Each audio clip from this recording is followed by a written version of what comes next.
like a little bit more than you normally have, like 2 or 3, but I think you were up to like 5 or 6. Oh, it's been kind of bad lately. Exactly, you've been a few more than usual. It's yeah, and it's all, Tim must have done something because that video pops in over and over and over again when you touch the wrong button. The Tim cutting the tongue out. Yeah. Yes. Yep. That video. Yep. Yeah, I have it. It's just I have it reversed. The buttons are reversed on depending on Legends of Lore and this and the talk shows. Oh, but you can't have it that way. That's I know. I should terrible. make it the same. I know it's stupid of me. But you know the wonders of what do you run, Key? Do you run OBS? Yeah, I run OBS. Okay, very cool. So let me set this up. So we're gonna change it to. I use XSplit. Yeah, I use OBS too. I'm lazy. Yeah. But Anna, cheap. Yeah, but mostly cheap, I guess, in that sense. Yeah. So like I use OBS and then I'll use Stream Elements for overlay stuff. Cool. But I'm not anywhere near as professional when it comes to streaming as you guys. So yeah.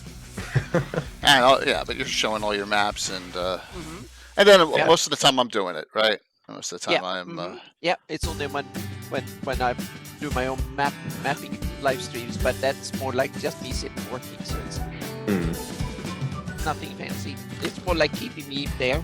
Yeah, keeping you busy. Actually, I'm gonna grab the stream link so I can shout this out real quick.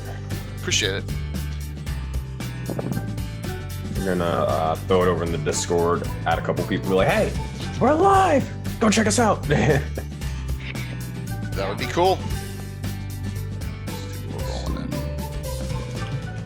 Twitch should have that as a feature that you should be able to use your own channel to announce where you are somewhere else. So like come and see me here now for the moment, so to speak. Like a temporary shout out, something. That would like be very cool. Cross shout out or something like that. Yeah, the most we got is like, hey John. Hey, what's up? Hello. So you two do not mind. I'll have the ladies on top when AJ gets here, right out of courtesy. Is that okay on the top screen? Just okay. Just I try to be the gentleman that I'm not, right, Anna?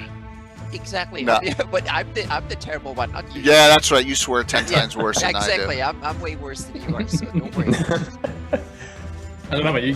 You say you're trying to be the gentleman. You come right out the gate, which is people you've just met, talking about putting the ladies on top. I mean, yeah, there's always that double entendre there.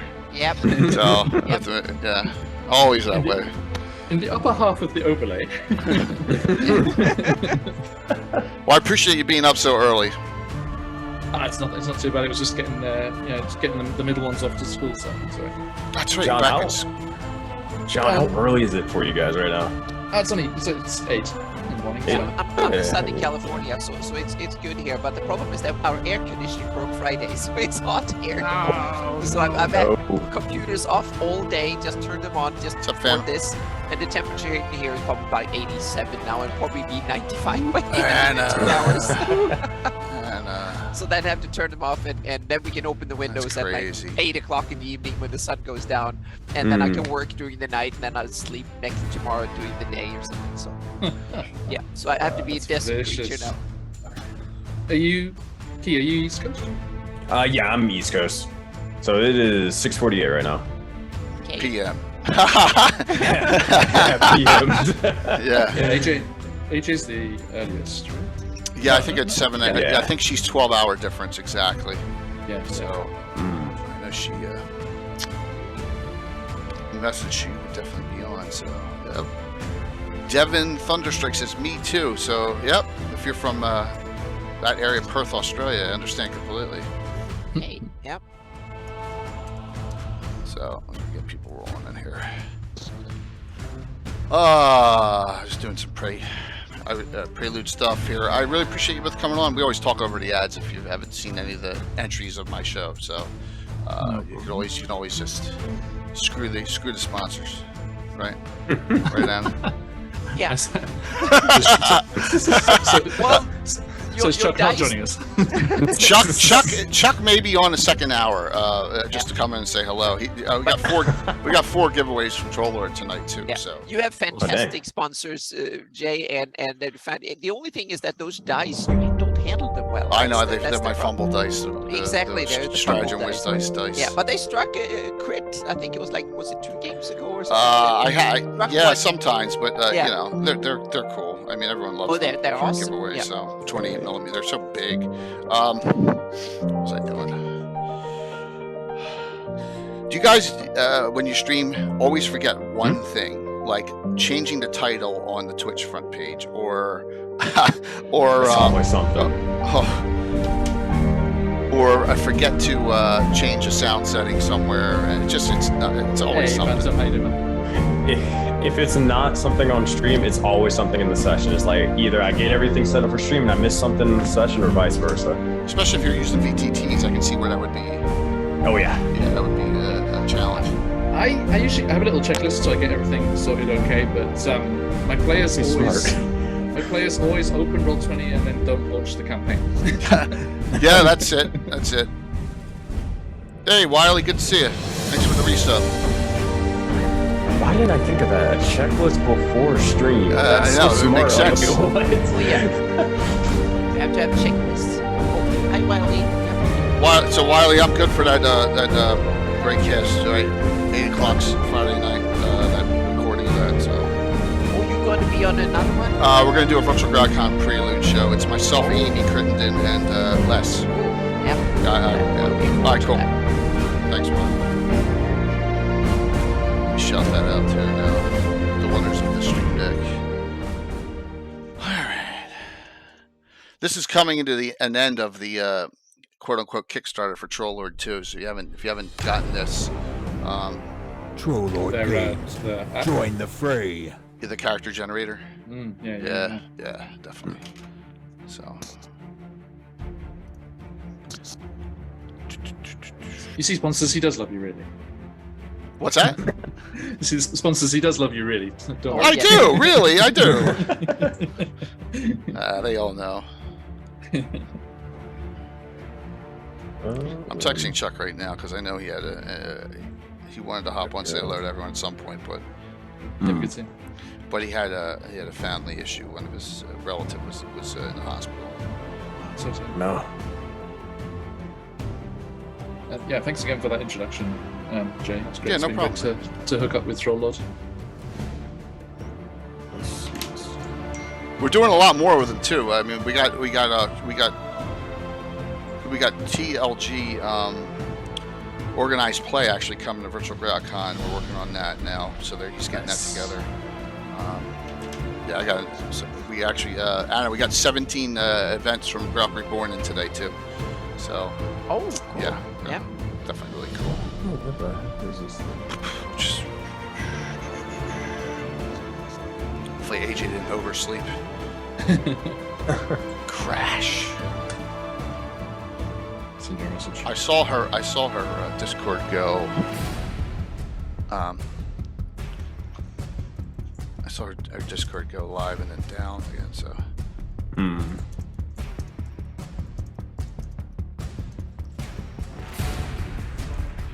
We will start without her, and she can always hop in. What's up, Patrick? What's up, Enoch? Phantom. Good to see y'all.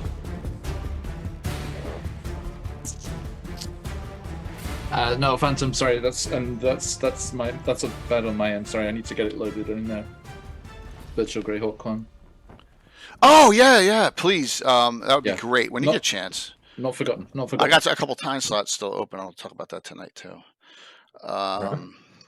Unless Anna, of course, pulls out all that Sunday, right, Anna? Oh, yeah. Right? You may run a game Sunday, right? Oh yeah. I'm trying. I lost one player, unfortunately. When that? That happened for this. He contacted me yesterday. He couldn't do that time slot again. Oh, that stinks. Anymore. So yeah, that was sad because he was an awesome player. But but the thing is, that means that we have one more opening. So we'll Oh, see. okay. That's cool. Yeah, but we'll definitely So we'll try and do something. A couple of my players, I haven't asked all of them yet. So I can't say 100% sure, but I will run something. Yeah, so we can put something in there with that slot. AJ's booting. Here we go. Yeah, sometimes you gotta just say, hey, what's going on?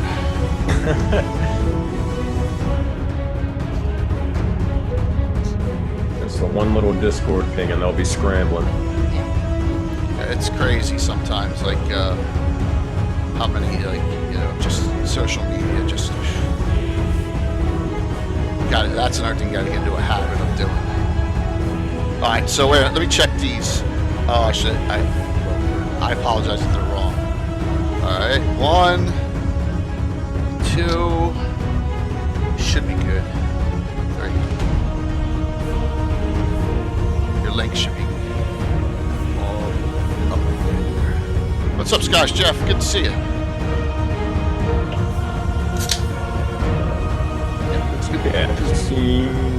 Awesome. Okay, good. Very good.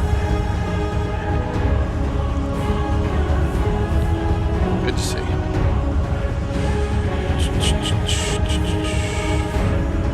So we got people from all over the world tonight. I got, Anna's from Sweden originally. Rethix is on from Sweden.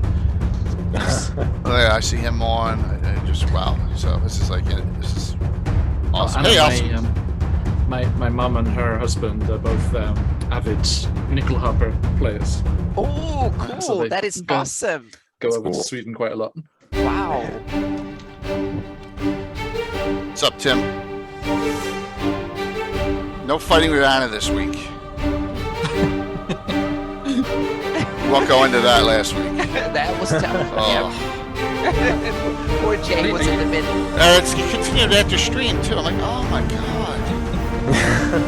Hey, Play Nerd, good to see you. Hey. Hey, Kyle, how you doing?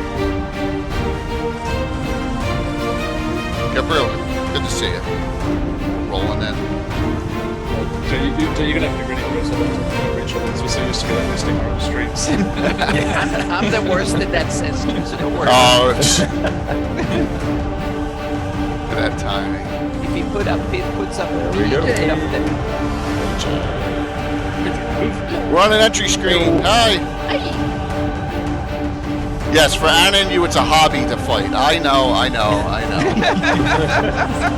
She got so yeah. So the other mysterious Tim, as I've known him since 1980. He's been in my campaign since then. We've been great friends since then.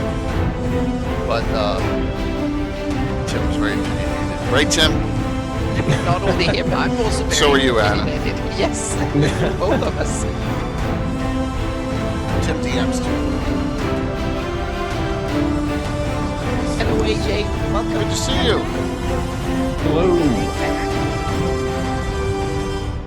So we come live. We always should go live a couple minutes early. So we're gonna go live a minute or two early. All right, sound good, everyone? Of course. Come on here as we. Good evening, everyone. Thank you for coming on for another Gabbin show, but our 12th ever DM's Roundtable discussion. Anna, where'd the time go?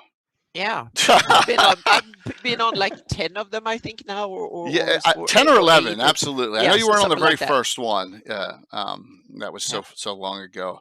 But we have 3 great guests tonight, and we're gonna hit it running with some topics, some points of discussion, questions from the audience. Hopefully, they have questions for each other, and we like to get everyone together here and just talk about the game and talk about like the direction of the industry and just maybe some tricks of the trade that each DM does. And I'll throw in a curveball here and there on a question, but nothing too crazy. We stay away from the controversial topics, unless Anna and Tim are on, and then it goes. Then it goes.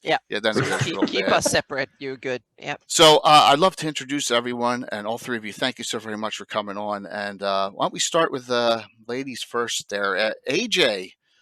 Tell everyone a little bit about yourself, where you're from, and how you got started as a dungeon master.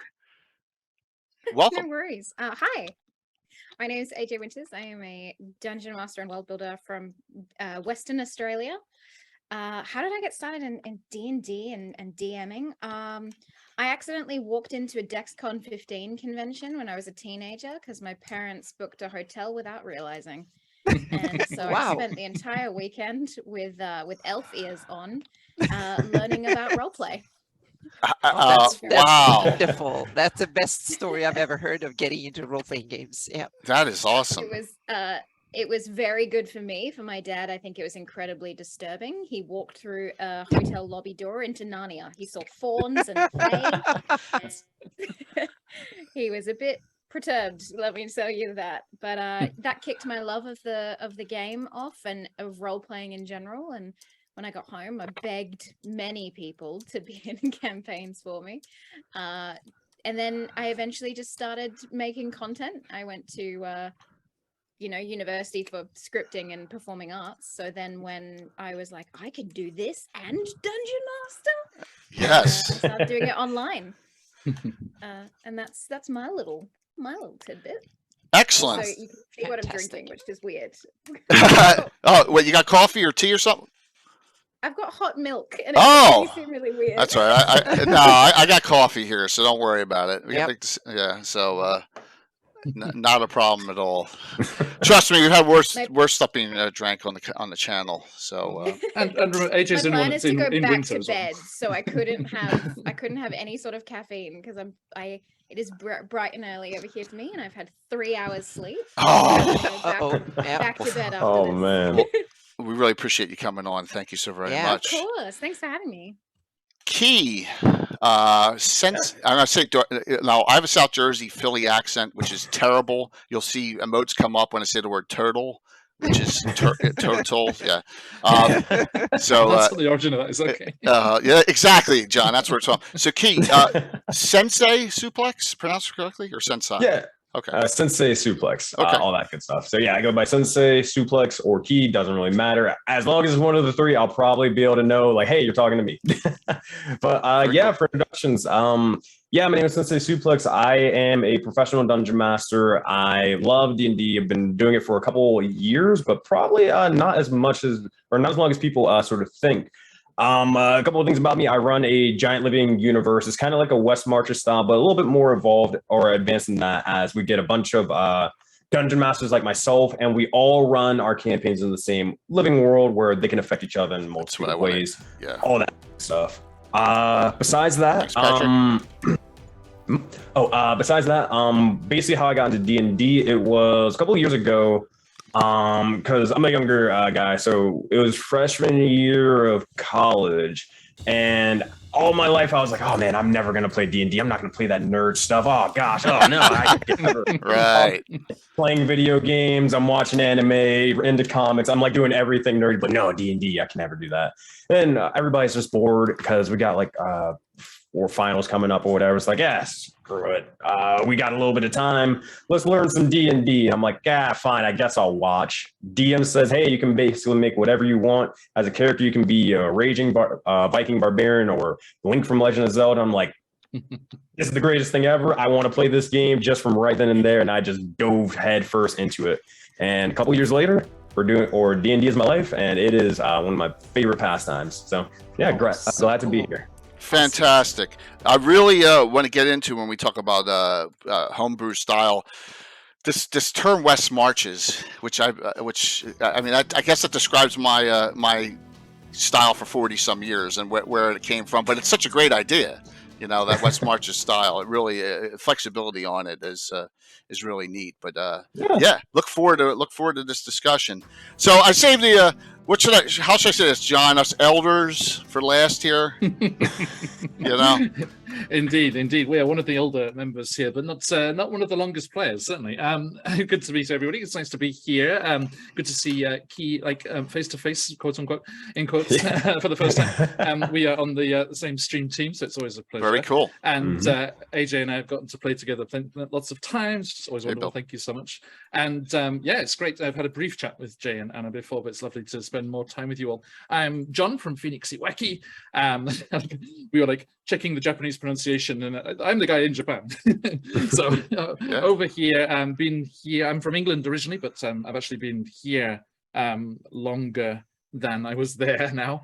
So wow. I've been in Japan just shy of 22 years now. And it's always a pleasure to be able to hook up with all of these amazing people. As far as role playing and stuff goes, that's why I dipped off camera for a second before that, because I saw we were doing origin stories. My mum made this for my 40th birthday. This is little me.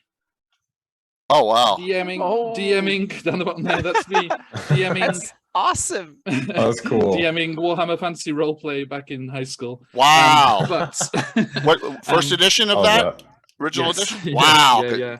Yeah, before there were Games Workshops everywhere in the UK. Yeah. There's one in my hometown now. I'm so jealous. It's like, oh, I wish it was there when I was a kid. That's so cool. But then there was a huge gap. But then about 4 years ago, I think, some other friends here in Japan were playing D&D and invited me to join in.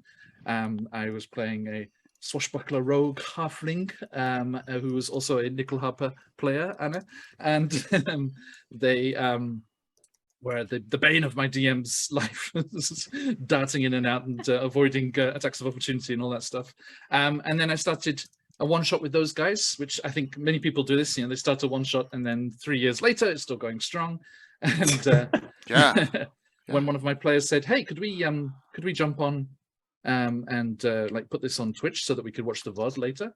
I was like, "Yeah, sure." And then other people started watching, and where we are now, which is absolutely wonderful. Love it. That's so cool.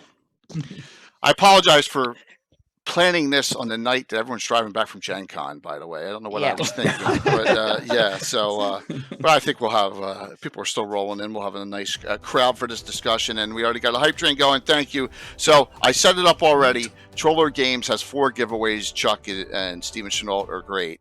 And one of them actually, and it doesn't matter where you are in the world, they're giving away the hardback plus the digital version of the Castle Keeper's Guide.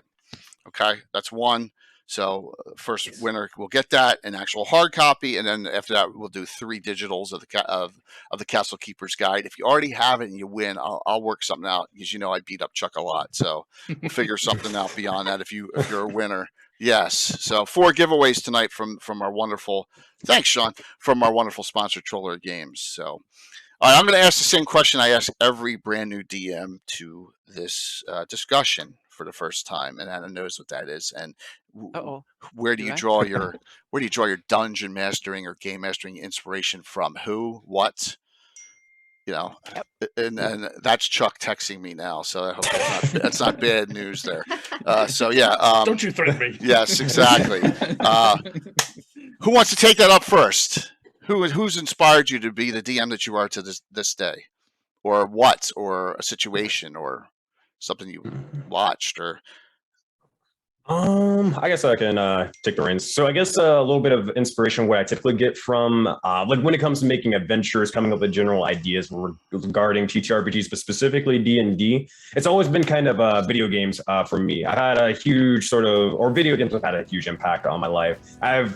I'm lucky enough to come from a game of people who are very much into gaming and all that stuff.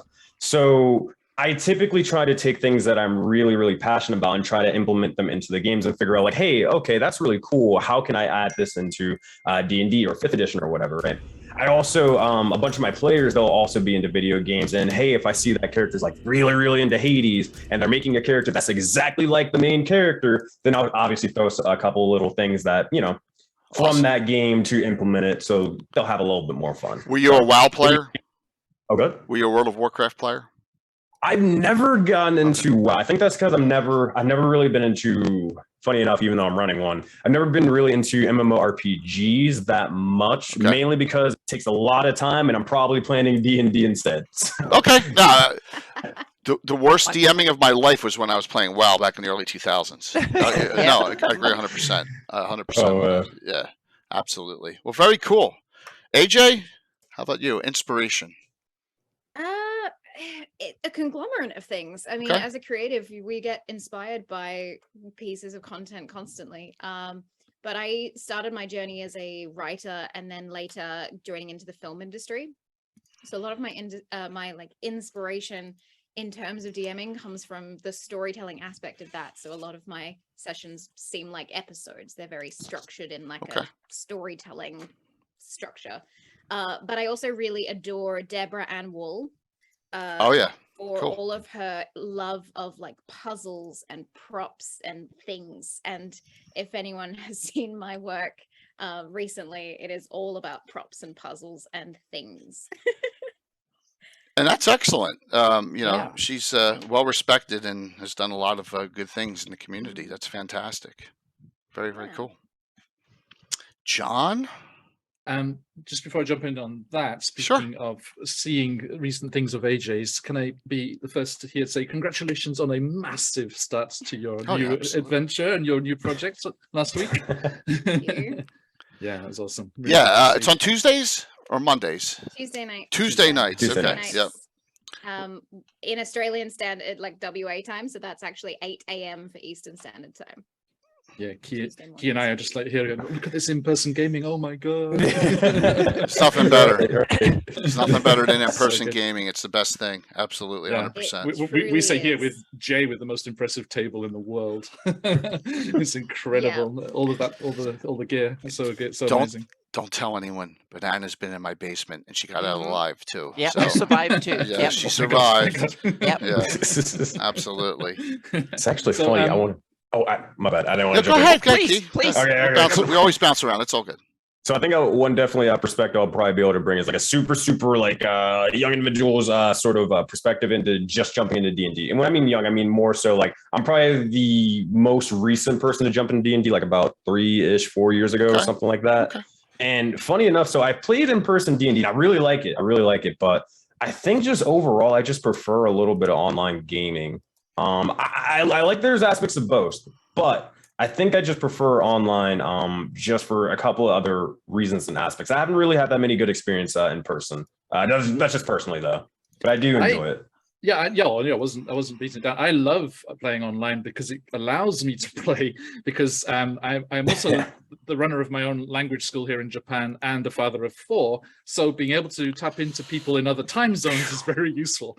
Absolutely. Yep. Because I have 23 players in 6 countries across the world. That's awesome. And just having that flexibility to be able to play first thing in the morning or late at night, and just whenever other things are not keeping me busy, then it's so lucky. And then as far as inspiration, actually I started about the same time as Key, 4 years ago. Okay. As far as D&D is concerned, but it was the old school that the Chris Perkins and watching the old Akink stuff, and then getting into Critical Role as well. Loved watching the first season, and most of the second, which I got to finally finish when I got stuck in hospital for a while ago. But which is the only way to catch up on Critical Role sometimes is to hospitalize yourself so you have enough time. Never enough hours. Wow. I think and then like week to week, just as far as like creatively speaking, I think I'm different to Key and AJ in that I play the majority of my games are published material. The official, the Wizards of the Coast adventures. So most of my inspiration for the creative side that's not coming from those books is just from the backstories. And like how often the players unwittingly tie themselves into the published content so perfectly is just great. Even in the old school stuff, it happens all the time. Yeah. So no, I agree 100% there.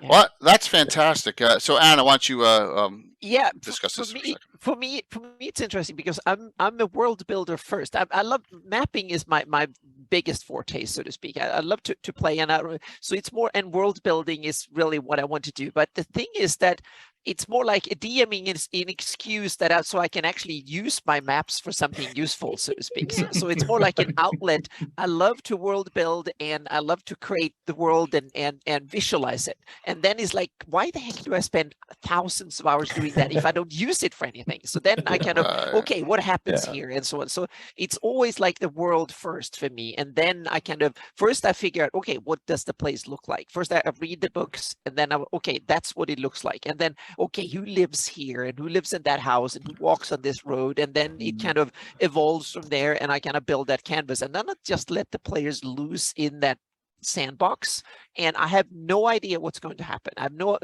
I don't even know what 2 sessions from now. I have no clue what's going to happen in my campaign. It's just I have all these little things, and they play with them, and the players come in and have fun with them, and we'll see what kind of soup comes out of it, so to speak. That's my approach. Oh, maps are so good for that, aren't they? Yeah. We think Anna has the record though. How many sessions were your characters 0 level? I thought it was like 4 or 5, and then some player told me it was like 9 or 15 or something. So we'll see. We kind of forgot that they're supposed to level up, so we just went on with it. They didn't protest.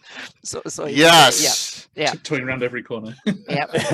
And for everyone who's new to the channel here, I want to share my background's Anna's map. I am spoiled. Anna, this is the world of Greyhawk. This is Anna's map. Anna customizes it for me, but we're just going to blow it. We're just going to blow this up. Sick. Yeah. So this is my free city of Altamira. You know, we got a publication coming out in a box set from Troller Games about a year away, and a lot of this is all customized locations. And if you know about Greyhawk, the free city of Greyhawk is up here. All right, just so you can see what the whole setting is. We can say we're working on I'm working right now on a map for Jay's Altamira that has 1,000 times more detail than that one. Right. Oh wow. Yeah, 1,000 times more. You're gonna need a 10 terabyte hard drive just to put the map on. Yeah. So, Jay, as a fifth edition noob, where's Saltmarsh? Oh sure. All right. So go down. So I'm gonna do it. I'm gonna do a plug. All right, so here's Dreadwood. Here's the Kingdom of Keeland. It's technically in the southern Keeland. So if you come here, Saltmarsh. Hey. Okay, right here. Now, cool. All right, and so it is in the southern tip of Keeland, right across from the Hold of the Sea Princes. But if you go right here, right next to it, you have this Dun Mounds. All right, I got to do it, Anna. Right, and that is the Dun Mounds are. I published an adventure with Carlos Lysing. Here it is, Horror in the Hools. This is it. That's that location right there where he starts. So, yep, there. So, do a little. So cool. Yes. It's crazy. So, there's a lot of there's all over in Greyhawk. So, I just wanted to share that with you all. That Anna is the best at what she does. So, by far. All right. Okay. The details on these maps are insane. Yes, thank you. Notice my background is the map too, and just being able to customize it allows for me on the fly. A couple weeks ago, Anna, I have this idea for an adventure, and it is. And I can tell a little secret. The Illustrator file for that map is available for the public version of that map is available on my website. Anyone can download it and use it in their own Illustrator and make their own version of it. That's the idea, so to speak. Amazing. And it's also Creative Commons, so you're allowed to do it. You're allowed to make your own version and share it and alter it and use it. That's the idea. Yep, absolutely. Thanks, Shattered Saint. Really appreciate it. So. I'm gonna let's just talk about our styles. Okay, tell me a little bit each about your setting, about your game, and what edition do you play, and what style that would be. Do you play Theater of the Mind, VTT, and then do you play 5e? Do you play Pathfinder? And just talk about if you have a homebrew or setting, or talk about what you do that makes you like your own DM, like you've become unique in that aspect. So who wants to go first with that? I'll jump in. Yep. John, go for it. Yeah, go for it, John. Yeah. The folks over on the channel have affectionately dubbed it the Wakiverse. Awesome. And we love, and I think I share some stuff with Key here in that we love to have the campaigns influence each other to an extent. I think in Key's games it's much more, but we always like to have things run into each other, especially with the whole Twitch thing, having people watching who are familiar with the different campaigns. And just seeing people lose their shit in chat when something drops in from a different game is so much fun.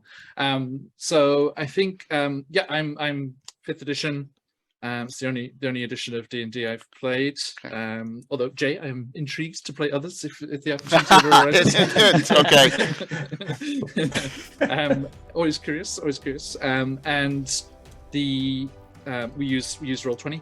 We like to use maps for combat, and the tokens and stuff there. Enjoy having the players get nervous with their dynamic lighting and things on there. And then I think one of the things I put in a lot of work with is using the incredible tools, new tools as announced at Gen Con from Sirenscape. We love building original sound experiences and using the stuff that they have there for the published material as well. And that just really adds that next level. Like several of my players said they just can't play D&D without Sirenscape anymore. It's like, no, it's like need that. I'm not allowed to use it, John. Not allowed to. I have a mutiny on the hands for my players, my normal group of guys from Thursday night. You're like, you don't need any more distractions. Yeah. So it's one thing. We don't need sound effects, So but that's fantastic. Sirenscape, especially for VTT, is awesome. Yeah, and playing online with everyone with headphones, because they have a bunch of stuff which is 3D. So you like a horse will like gallop through your head like left to right. Oh, that's cool. So, I'm going to implement it too. So yeah. Because Anna does a lot of work for Sirenscape at cons. Well, so. I've worked for them several times at cons. So yeah, they're awesome. Yeah. Yeah, it's definitely really cool. Good peeps. So one last question on your campaign. How many streams or like different groups do you have? Okay, starting up soon in 2 weeks' time in this slot here on Monday morning for us, a little bit later than now. We'll be starting our first evil campaign, the Hunger of Ithrin. We didn't play through the last sections of Frost Maiden, so an evil group are going to be doing there, which will have a very large effect on the Wakiverse. I'm just going to say that, which we have already started to see ripples of starting to be foreshadowed there. And then I have an offline Eberron game, which is on Wednesdays, and then the next up we have Out of the Abyss, Homebrew Ravenloft called Barovia and Beyond. Wild Beyond the Witchlights, Tricenta's Tyranny, which is an upcoming module coming from CZRPG, which we're getting to play through as a sneak peek. And then we have a Spelljammer / Radiant Citadel game called The High Seas. And last but not least, Candlekeep Mysteries. So, throw a little comedy in here. If I had that many games, I have one word, and that's divorce. Oh my gosh, man. That's fantastic. That's awesome. I get to play when the family's busy or asleep. So very, very cool. Excellent. Key, how about you with this question? Oh man, you wanted me to go in? All right. Sure. Why not? So talking about basically like what my world is and like Dming Style and everything, sure, and kind of how everything works. So yeah, I mean, I guess to explain like kind of how I use everything. I use Foundry VTT, that tabletop system. It's freaking fantastic. Highly recommend it. And we kind of run everything over Discord and just also using a couple of tools like voice mod and all that stuff for certain NPCs, like as gods or monsters. I'll be able to turn on that to really immerse the players into the likes of the game and all that, right? For the setting that we do, it is a setting like that ever since I started playing D&D, it's basically been like, that's when it kind of got started, and kind of a little bit beforehand when my original, like my first dungeon master, they started running everything. So the Auroraverse, as we call it, it has basically been going on for about roughly 3 or 4 years, and it is only like about 2 years ago, it started getting shaped by multiple other dungeon masters when I started doing the whole Twitch streaming thing. And basically it is a massive setting that a bunch of the people like in Twitch and just everybody in the community, they help world build, they help sort of flourish and really leave their mark on it, right? Now pretty much we didn't really start off too much with a history besides like a couple like basic things that I kind of had with my original campaign, but all the history for the most part is like made in the actual game, like its events. It's not like, oh yeah, I remember that thing that happened 200 years ago with that random elf thing. Well, hey, that was actually players that did that. I remember that campaign because I was a part of it. It's stuff like that, right? A whole bunch of other stuff with those sort of things. We have like a bunch of DMs that are all running campaigns in the same sort of universe. So we'll have like crazy like little crossover events, kind of like what John was sort of saying, where people from different campaigns will jump on. And we actually just had like a crossover episode between 2 of the dungeon masters, and it is so much fun. I love the community over there. Like we do raid boss events with like 15 players just all taking over this like MMO raid boss sort of style thing. We have like whole world events where like, I don't know, The sun gets blacked out, and then monsters and zombies start forming up and trying to take everybody to the realm of the dead and all that, right? It's just a lot of fun. I think to try to make a short story very, very shorter. So the current campaign series that I am running personally is Voden or Soulbound. It was originally started, like the reason why it even exists is because some level 20 God players, they started it by accident because they screwed everything up. So now Voden exists, this setting. And basically it combines aspects of cyberpunk, fantasy, like high fantasy, sci-fi, Greek mythology, Norse mythology. It's a hodgepodge of all these wacky, random sort of settings and just smashes them all together in this like horrific mess of a world that's in a post-apocalyptic setting. The players are trying to rebuild society and discover this strange world that no one knows anything about as they're figuring out everything and how it's going. So it's a little bit of like aspects of Stardew Valley where you get to build a civilization, you get to build your own city and rules and all that stuff, while also having a giant, like grandiose adventure going from levels 1 to 21. We're going to try to use epic levels. But yeah, it is lots and lots of fun. And you're 5e, correct? Yes, 5e only. I've only played 5e for D&D. I played Call of Cthulhu before, and I played what's that thing called? Lancer. Yeah, that was like once though, but only 5e. Fantastic. That sounds really interesting. And one last question for you for that is how many DMs are involved? So how many DMs? If I could pull it up. So we've had, I think at this point, about 25 to 30 campaigns in history. But for DMs that we have currently right now, I think I want to say 5 or 6 active DMs at the moment. We have a couple who are taking a break right now. Yeah. Sounds like living Greyhawk. Yeah, you've done a mini back in the organized play 2000s. there. Yeah, it sounds like it's really neat. Yeah. Wow, that's ambitious. That's awesome. It's really cool. So I'm running 4 games right now, and then against my better judgment, I'm going to add another 4 campaigns to that for a total of 8. But the other 4 are going to be mini campaigns, so it's okay. It's okay. Wow. Yeah. Yeah, that'd be more like not even divorced. That'd be like thrown out of the house with AJ running 8. Holy jeez. Yeah. Excellent. AJ, how about you? Hello. Hey. I feel like I've got a very different perspective. I've done streams online for about 2 years on other people's channels and DMing with VTTs before. But I just launched my first in-person game in the first ever Dungeons and Dragons studio in Australia, which is so freaking cool. So my style has drastically changed and in really cool ways. So we now have maps in person rather than using a VTT. We're working with Dungeon Fog, who've designed incredible maps for us. We've also got our own soundscape designer who designs the music live as we're playing, and lighting effects and all sorts of stuff that allow me to spook my players. In terms of DMing styles, I am a homebrew DM through and through. I do play 5th edition, but I am not a rule follower. I like to create my own things and add things in because it allows me to do the role-playing aspect, which is where I thrive, the acting. And so my cast of 6 incredible actors get to bounce with me in this space. But the thing that really stands out about this campaign that we're currently doing is that none of the players knew who they were playing. They were told their characters are going to wake up without memories, and they had the choice whether for me to write their backstories or if they wanted any say, and all 6 of them were like, we don't want to know anything. Don't tell us a thing. So on Tuesday night, they learnt their race, their class, and their names for the first time in months. It was great seeing you'd say something and everyone would jump to their notebooks. Yeah. So it means that this mystery I've created for the last year in this world is slowly gonna start unraveling, and I love mysteries. I love conundrums and working out identity, which is basically a massive part of this campaign. Is these players get to now find who they are as characters as they go in this very messed up situation that they're in. So and you're just getting started. That's a great thing. That's really cool. Yeah. Yeah.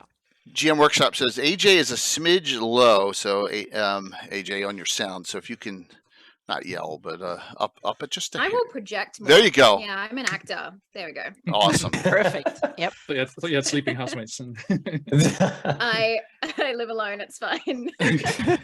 Jay, sorry, can I circle around again? Because I forgot the two things that make our channel like. Sure, please, of course. Sorry, I was Of course. distracted by other Go things. for it. Over at Phoenixiwaki, we are known for one-shot roulette, which is the entirely randomly generated one-shots that we do. We use D&D Beyond to randomly generate the characters with chat rolling dice to determine their equipment, spells, and everything. And then we use dice rolled by the guests to determine the location and the plot at the start of the session, and then we just dive right into it and see what happens, which is always an amazing time. Really good time. AJ's been subjected to that once or twice. It's very cool. Good fun.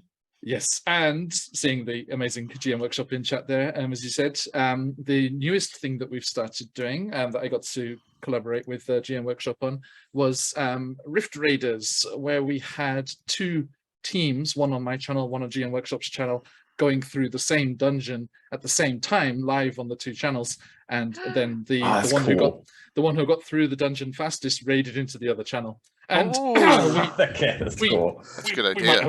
We might have won the first one. Nice.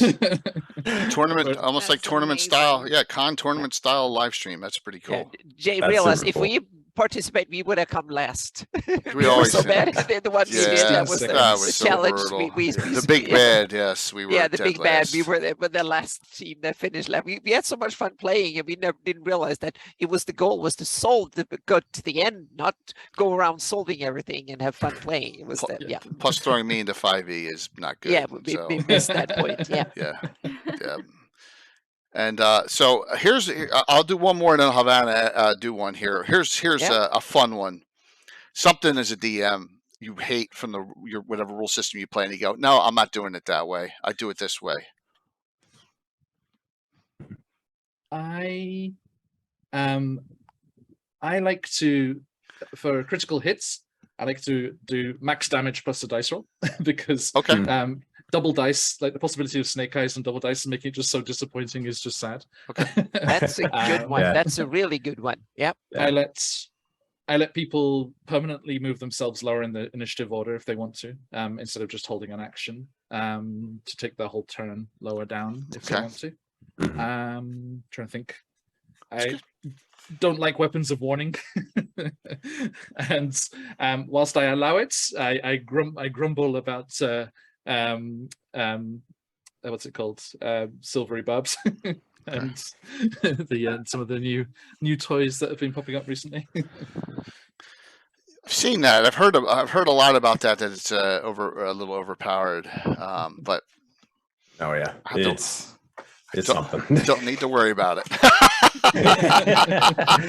Oh man.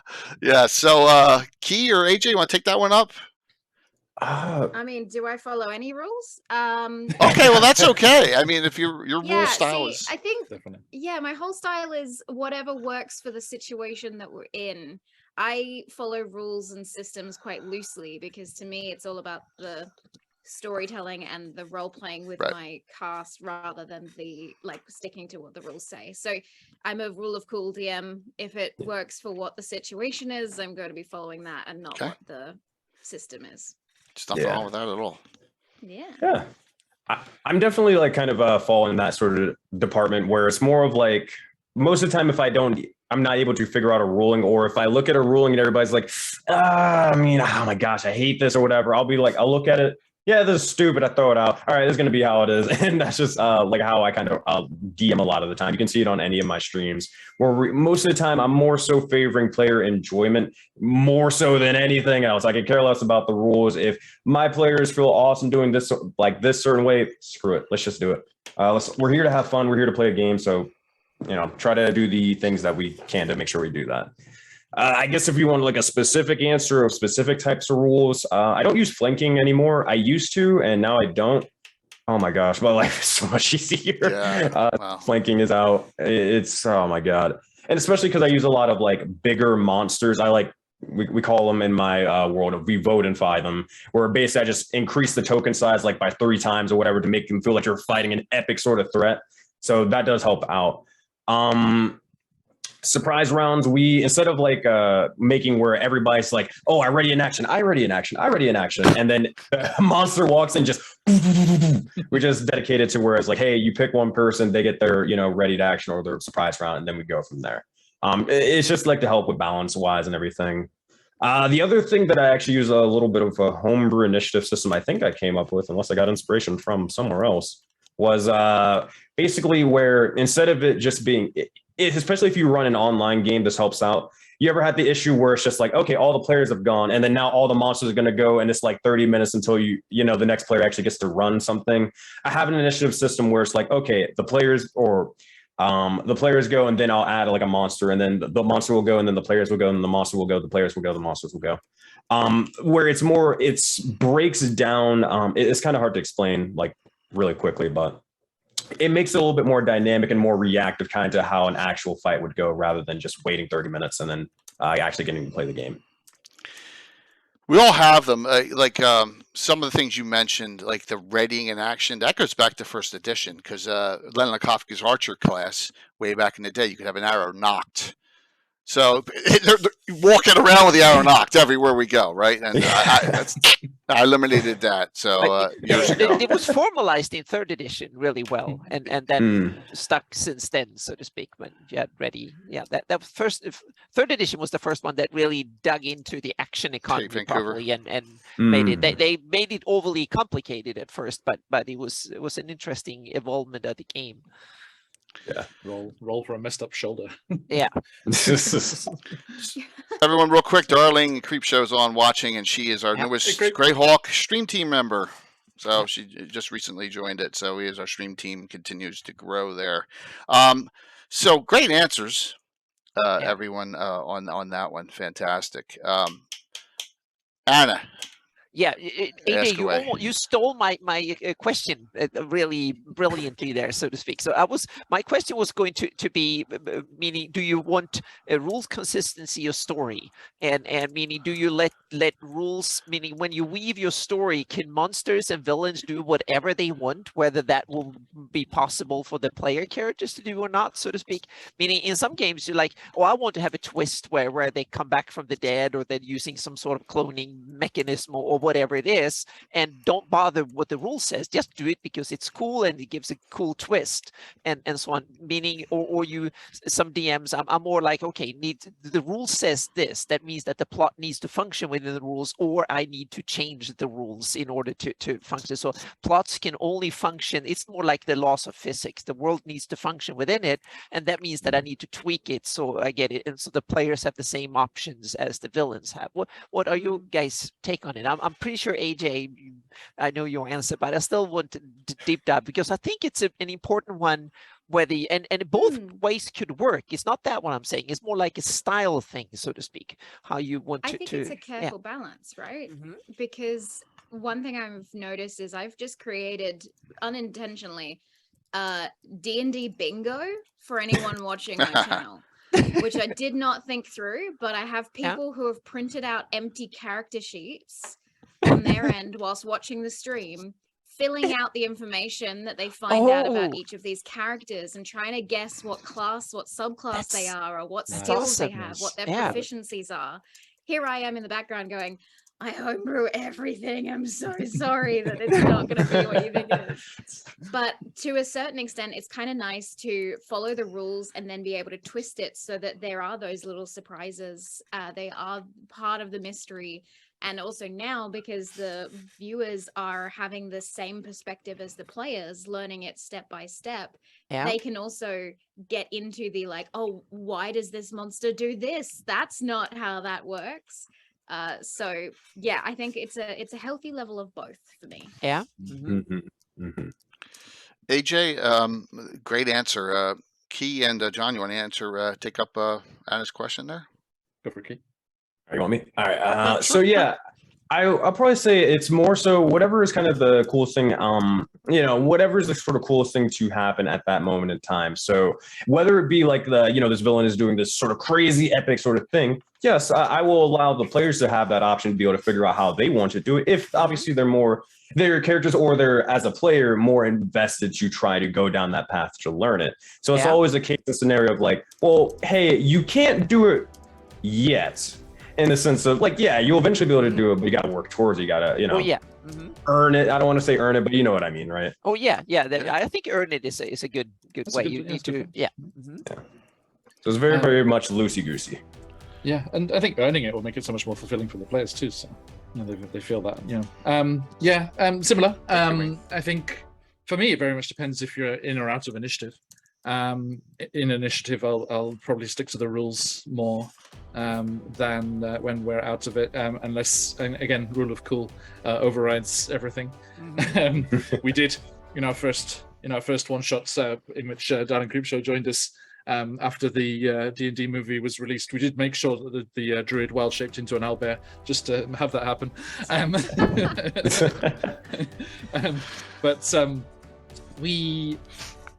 As I say, if the story demands it, and then I think in a game and in a game world where the gods and high magic are such a fact of life and such an existent and very prevalent thing, then it's very easy to describe what you need to describe happening. Okay. Absolutely. For sure. So the owlbear thing. Yeah. You're going to be surprised. Second edition had a subclass of druid called an Avenger. The class actually appears in Baldur's Gate 2. They could change into monster forms. That was one of them. So precedent was set way back. A lot of people see it's lost to time if it wasn't for ancient relics like myself and Anna, right? So there you go on that. But yeah, owlbears. They can even if the CR rules are maintained, then why not? Absolutely, no problem with that at all. Never had a problem with it. But now the entire Slav squad for Saturday night, they're like, oh, we want to play that. We want to shape change into an owlbear. Like, no, you go. Sticking with your classes that you have now. So, but yeah, that's it's just it's a cool thing. I mean, why not add cool to it? Absolutely.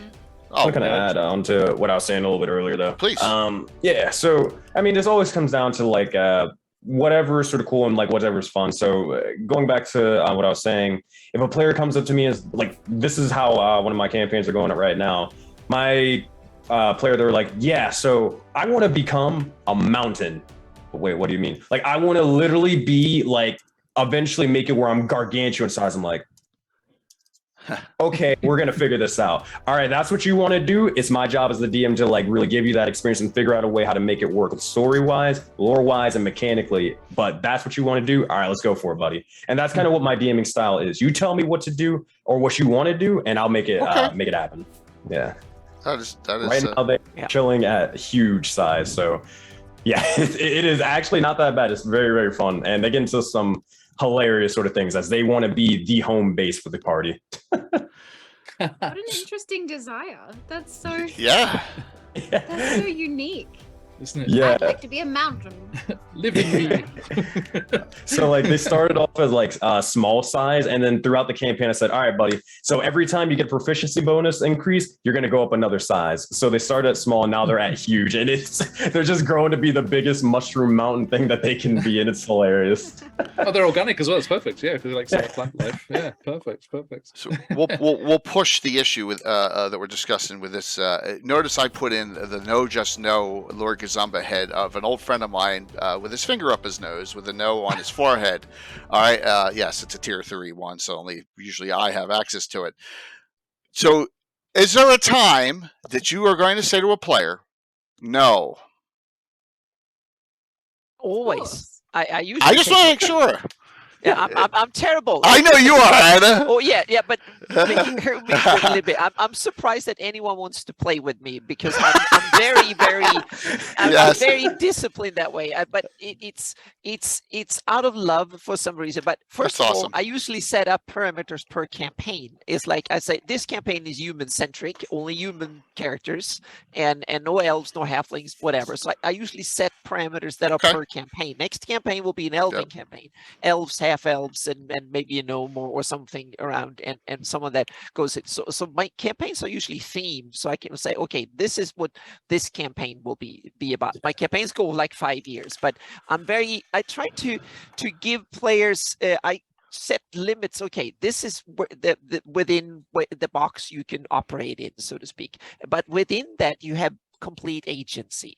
So I try to not say that you can't do whatever in the moment, so to speak, but it's more like limited in general, saying that now we're here and this is what you have, so to speak. So it's a little bit of a survival game and harsh, but I also want to limit but not constrain. It's a kind of a hard choice in between there, so to speak, but it's an important difference. A lot of games where you have like a fixed plot saying that, oh, you wake up now one morning, and things are screwed up and you are a prisoner, you can't change it.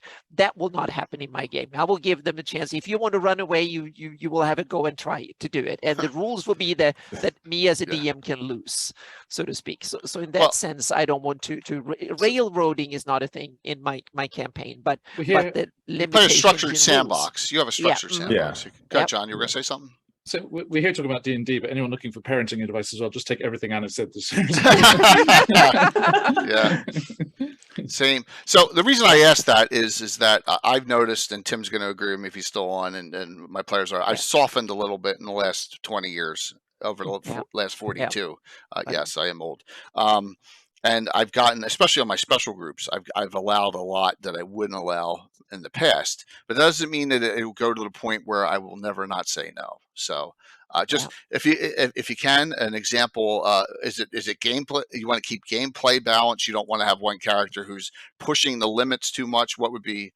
And if you can't think of an example, it's okay. But you know, for me, it's balance, and I just did this last week in Jacinta's tourney. One of the players was trying to do an illusion of one of their party mates, but they're only like second level. They've only got the simplest illusion spell, which allows you to create a small, object, non-animated in any way. And I was just like, no, sorry, but you can't do that yet.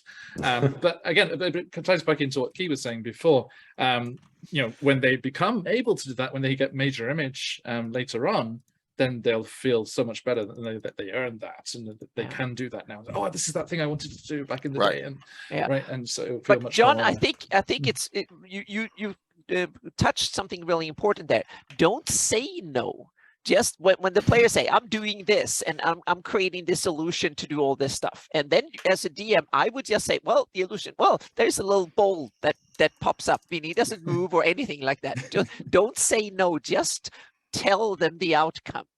And from the character perspective, and the thing doesn't move, and it's like, oh, I'm going to create this skeleton or this thing that distracts the guards, and he just stands even more so there.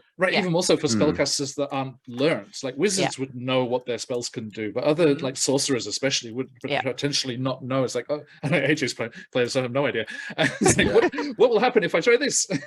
See what happens. So I think that's instead of saying no, you just describe from the character's perspective what happens, and that way it becomes much, instead of say no to the player, don't ignore the player and just describe it to the character. And that's something I try to do. I try to, as a DM, I try to DM for the characters, not for the players. And that means that if you have newbie characters that are first level, I explain the worlds from their point of view. And if they're playing 15 level know-it-all masters of the universe, I explain it from their perspective. So when you play a powerful character, you should feel it as a player, that you understand the world and the world is at your beck and call. But if you play that newbie that has not done anything, you should feel like I don't know anything kind of thing. You can also reset there as well, because that offline Eberron game that we're playing, they started in Faerun and knew everything about what was going on around Waterdeep and all those kind of areas. And but then when ended up in Eberron, they were learning so much, and they were meeting Kalash Star and things for the first time, and just all of these amazing things. And so it's just interesting to get high level players who are like caught on the off foot, like, oh, what's happening? What's all this stuff? Yeah. So AJ, how about you on this one? No. I've been dubbed the chaotic evil DM. Nice. I love it heartily. Wonderful that someone is worse than me. True. Yep. Yeah, so here's the thing. I like to psychologically mess with my players, not necessarily outright evil, which is why I think the chaotic evil is where I kind of sit. But I definitely say no to my players all the time, just not in a way that's obvious. Okay. But I have two answers to this. Okay. One, when we're live streaming, because we're all actors and because we all bounce off each other, I use the yes and rule. So in improv, you don't outright say no, you say, oh, that's a cool idea. How about this? And you change it into what you need it to be. So as DMs, we can not necessarily railroad, but we give the illusion of choice to characters. So we give them the opportunity to move how you actually want them to move in the world, but they believe that it's their choice. And then on the other side of things, safety tools, you need to be able to tell your player no if they are overstepping a line, if they are making someone else uncomfortable, if they are doing something that would ruin the game for other people. There is definitely a place where you can say, no, that's not on, or no, you can't do that, because there has to be equality amongst the players and the DM. There has to be that level of balance with everyone. So there's two sides to that for me. Okay. In my answer. That's a great answer. Yeah, that's a wonderful answer. Yeah, very important. Anna, would you like to ask the next one, or? Yeah, we have. I have a. I didn't go yet. Oh, you didn't? I'm sorry. I'm sorry. Go for it. My apologies. My apologies. No, you're fine. You're fine. I'm just over here typing up like, okay, I think I'm gonna say this just so my brain can remember. No problem. Please everything. answer that question, please. My bad. So for me, I mean, I know it sounds like a broken record, but it mainly just comes down to players' enjoyment. So like, if it's certain things where it's like a player is taking the spotlight and not everyone's cool with that, then yeah, I'll probably say no, right? But I mean, it really comes down to if it's negatively affecting others' enjoyment, whether it's even like the other player or even mine or all that stuff, when we can't come to a compromise, then it'll probably be a no. But when it comes to like balancing and all that sort of stuff, it's not really that big of a deal. For me, balancing is one of my favorite things to do. I love running combat and actually making it interesting and a little bit dynamic. So being able to twist and change the numbers and also like come into rule of cool, it's okay. But yeah, I think the main thing when I'll actually like say no is when it comes to like what AJ said, when it comes to player maybe not using the safety tools that or guidelines that we talked about at the beginning of a session 0, or when we have our little one-on-one discussions beforehand. And also I guess on that note, a little not tip to DMs, but I highly recommend this, especially as a professional DM. Whenever you're running a campaign, especially if you're meeting like strangers for the first time, just literally sit down with them, like the player, talk to them for 15, 30 minutes. Doesn't have to be a huge commitment sort of thing, but really understand like who they are, the vibe with them, and then go from there. Because it'll save you like loads of headaches just in case you go down the lines like, it turns out that it was that guy or whatever, rather than an actual like good player for your table. So definitely recommend that. And that can happen all the time as well, because people always say to me, oh, I don't like to play with people that would railroad or people that would do that. The thing is, you don't know whether the people you're playing with are ever going to overstep your boundaries or your lines later down the track. You don't control other people. You don't control their choices, and you can't predict anyone's actions. So even if you have the best group in the world, I'm sure Critical Role have had many discussions where they've been like, you overstepped in that episode. Let's discuss how we don't do that next time. There's all sorts of those discussions. You cannot walk away from them. You cannot deny that they're there. Yeah. So it's always really important, like you said, that you talk about those things ahead of time and that you constantly upkeep those conversations during. and that you're not afraid to be Okay. able to have those conversations, vice versa, to the DM as well. Yeah, I think it's Yeah, so- extra important when you stream games because then they're yeah. public, so to speak. That adds Yeah. another dimension to Yeah. it. That Absolutely. Yeah, and I'd pick up on what AJ's saying there as well. The popular term is session zero, but to reiterate what she said, is just that to have that topped up and refreshed in everyone's minds, especially if you're playing a longer campaign, is so important. Excellent. Yeah. Great I do wanna advice. say- Yeah. I do want to say just last thing. If you're not sold on that whole 30-minute just discussion thing, think of it this way: 30 minutes of just, oh man, we got to go through this versus who knows, months, if not years of like disappointment and just hating the game in the future. Which one are you going to do?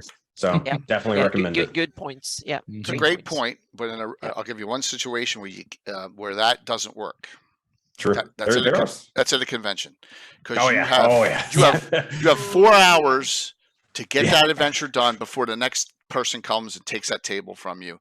And so Oh, yeah. sometimes you have to, well, you can always have contacted your players ahead of time, and that's what is recommended. Especially, I always contact players ahead of time, get them character choice, always get prepared so that they come in and they have all that information right then and there, because in that case, cons are a whole different animal. But I know They we're talking are. about that on Twitter today too. Yeah. Hey, John. Yeah, I think I saw about that. Yeah. Yeah, absolutely. But great advice. Definitely get to know your players, get to know your people. And man, human beings are a strange lot, right? You don't know, like I've had my friends of 40 years. I had one like last year storm out of the game live stream.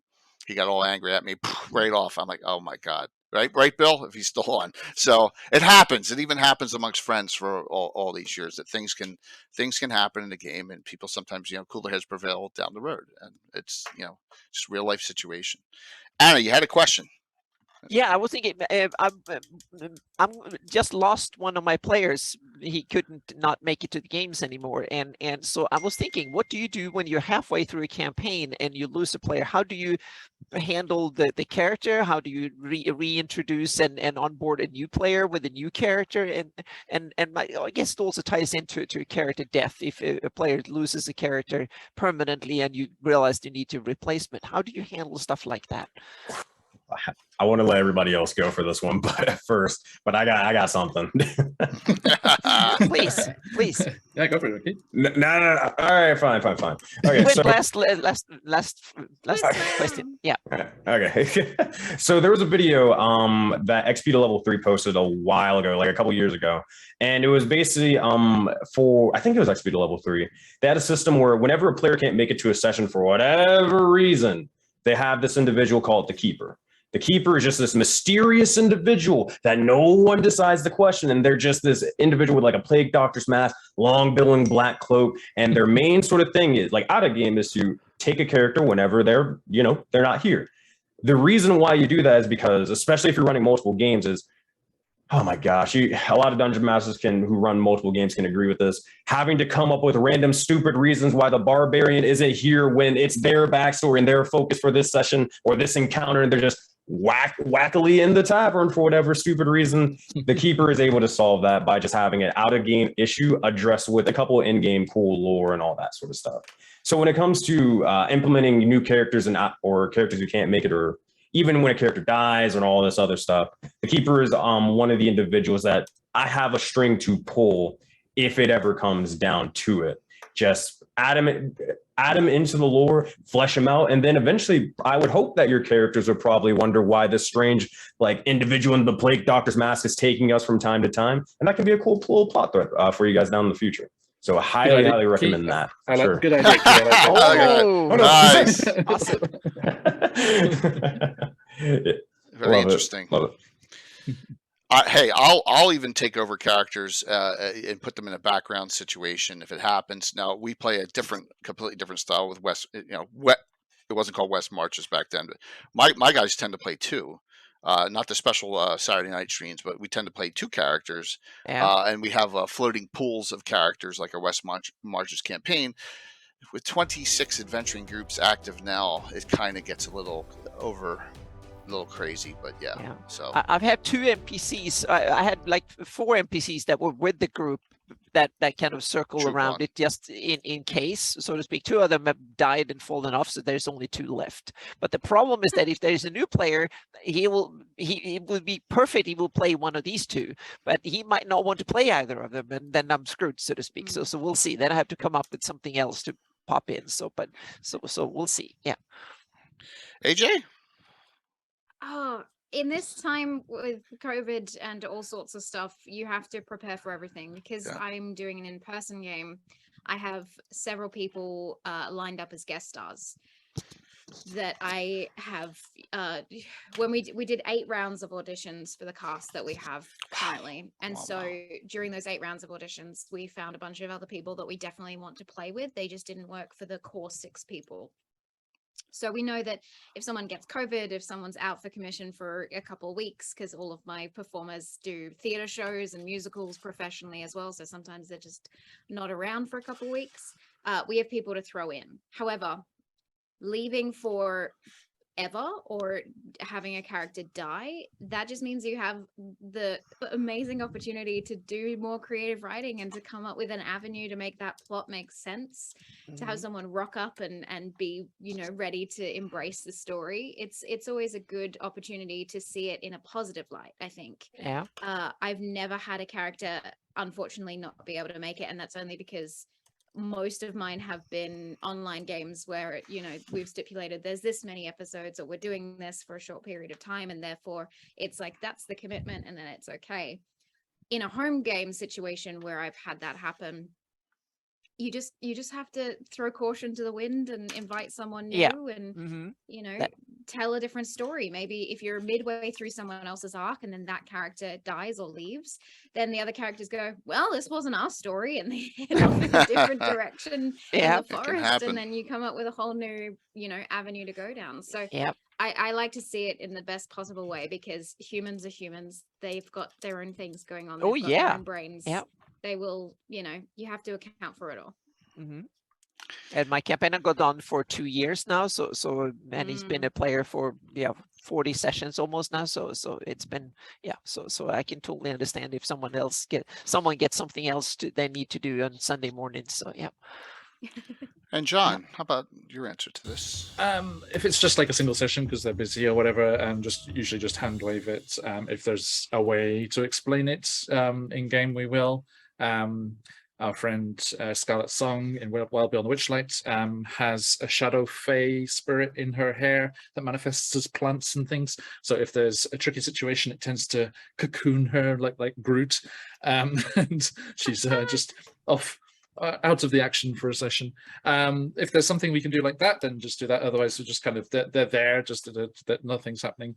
As far as like, you know, a player having to leave, I've had, you know, being in Japan here, I've had players move back home from Japan and have to go off and do other things. So in that case, it was more a way of talking with them and, you know, do they want a heroic, you know, like departure? Do they want to go out in a blaze of glory, or, you know, just discuss with them, like you were saying, it's like what's going to be fun for them to do. And we've had players, you know, sacrifice themselves for the party. We've had players get called off to do other things, and then introducing new players. Like, the settings are usually so broad and mixed up and varied. It's very easy. In Out of the Abyss, we had a player rock up, so, you know, there's so many places for people just to appear from down in the Underdark. That's the problem when thankfully we're not too tangled up, a little bit, but not too tangled up. So there can be people that are wandering around and can kind of join the party. We call it the NPC sickness in our game now. When a character slowly gets the NPC sickness when the player is not around to Out of the Abyss, there's plenty of them to use. They get the NPC sickness. Yeah, we had that in Descent into Avernus. We actually had a player death, but the player wanted to continue. Sorry, character death. Excuse me. I was going to say. Excuse me. Character death. Yep, that's better. Character death. The player wanted to continue on, so she took over Rhea Mantelmorn, one of the key NPCs there, and it was great to have that more evident and more involved in the game. Yeah, very cool. Thank you. Yeah, good advice. So now I'm going to open it up to the three of you. Who wants to ask a question for the other DMs? John, go for it. Yeah, I had kind of going on from the inspiration like I wanted to ask all of you, like, where that initial spark of the idea came from, and like, because everyone has very different interesting things.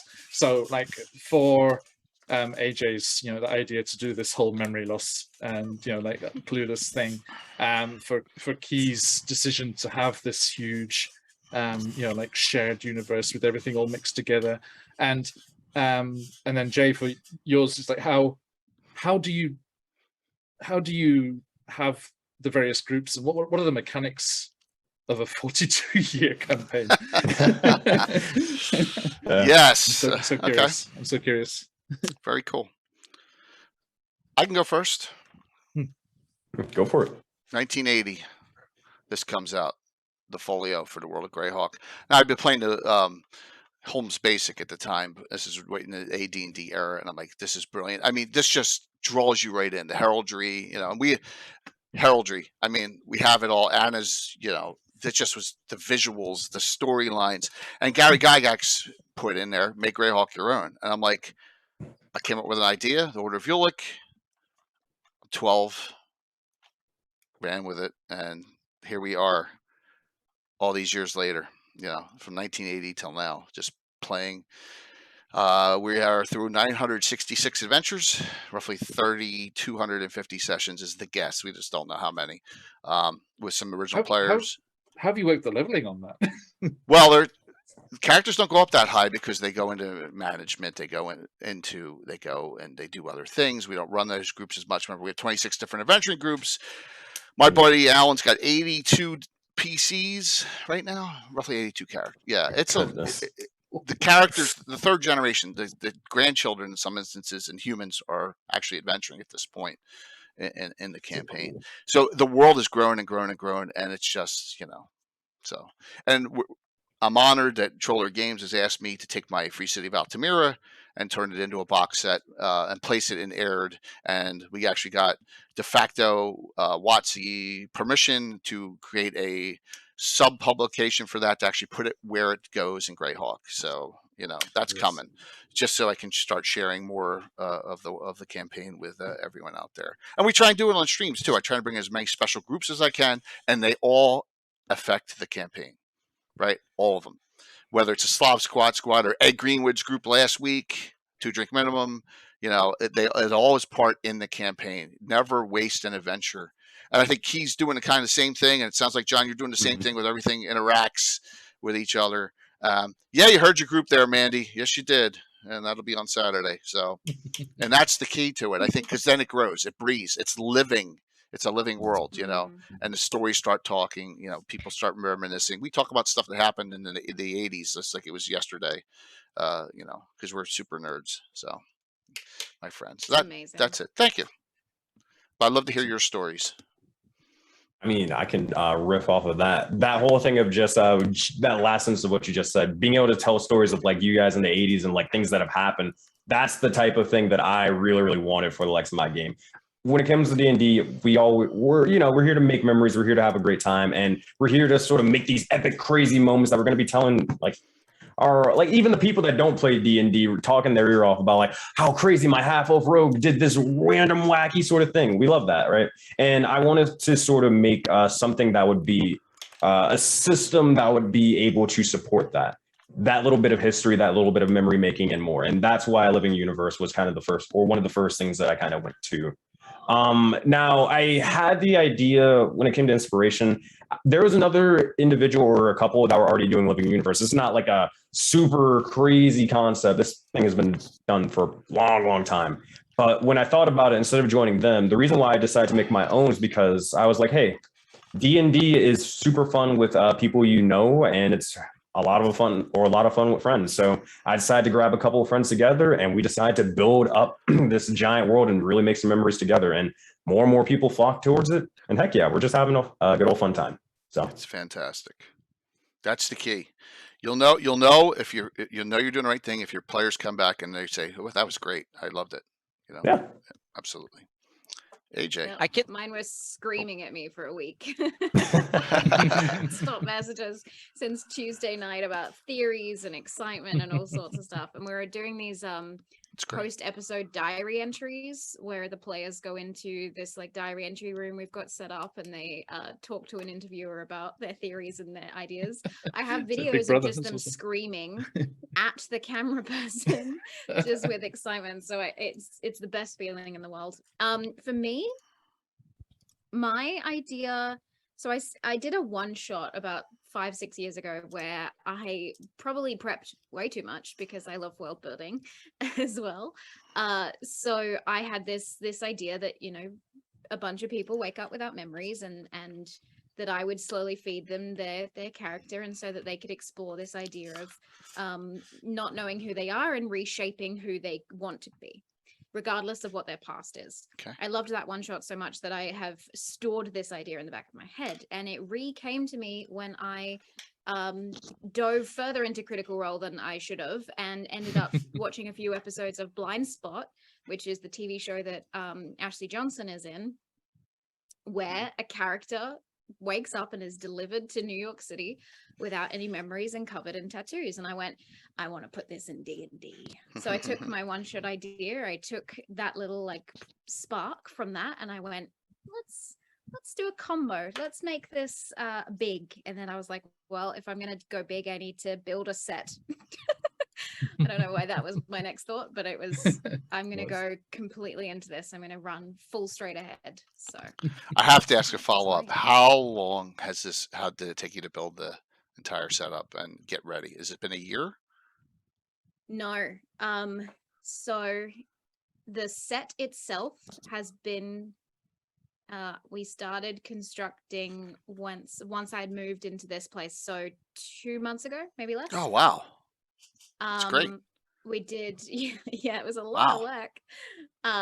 So I would spend every day painting sets and constructing stuff, making props, doing all of that jazz. And then at nighttime, I would do the character art, or I would go and write the character backstories, or flesh out the plot, or make props with all the letters and notes that I give the players. So I have not stopped moving for about 3 months.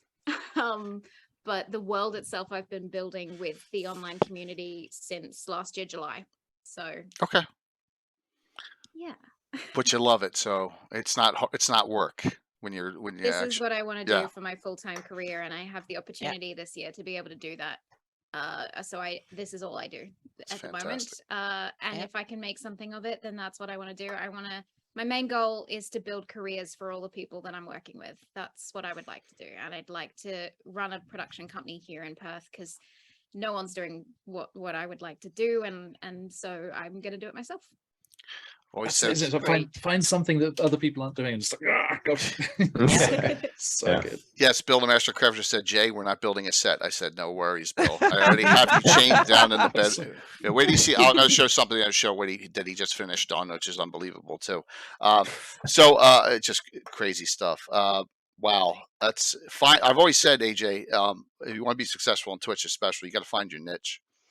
That's exactly what it sounds like, and that sounds, you always have to find that niche to differentiate yourself, because 4.5 years ago, when I started, Saturday night, there was 50 D&D streams on. Now there's 500, right? On a Saturday night. And it's just like, if you don't make something that, wow, it's eye-catching, or that, like, draws the people in, and then they stick with it, then, it's tough. It really is. So, very cool.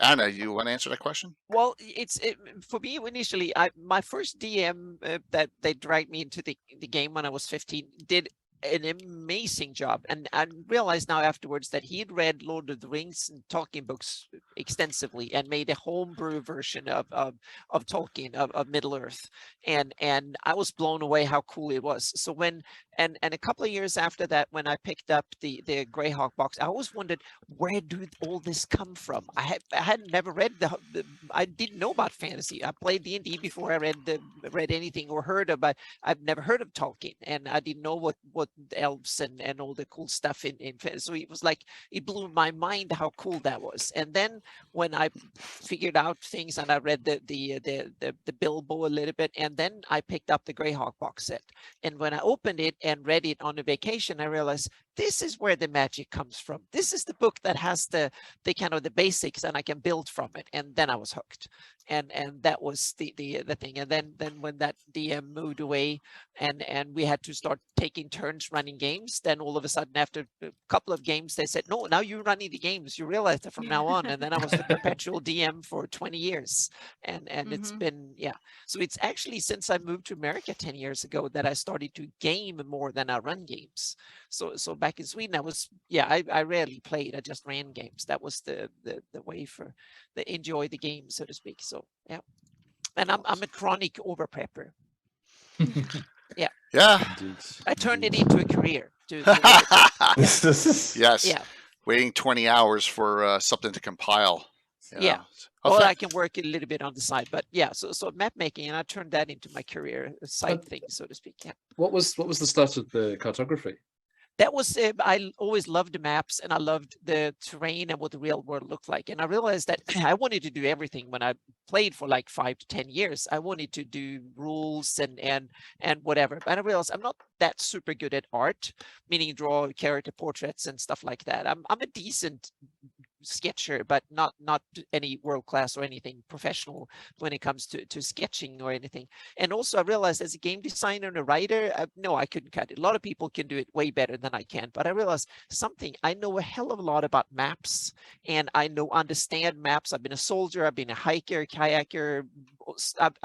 I have more of navigational skill than most people would get in 10 lifetimes. So I understand maps fundamentally, how they work, how they're done, and all that. And I realized I can combine my knowledge, and I've been a pilot, so I've seen the world from above. I know what the world looks like. I can visualize the world, understand maps, and then use that in combination with my gaming passion.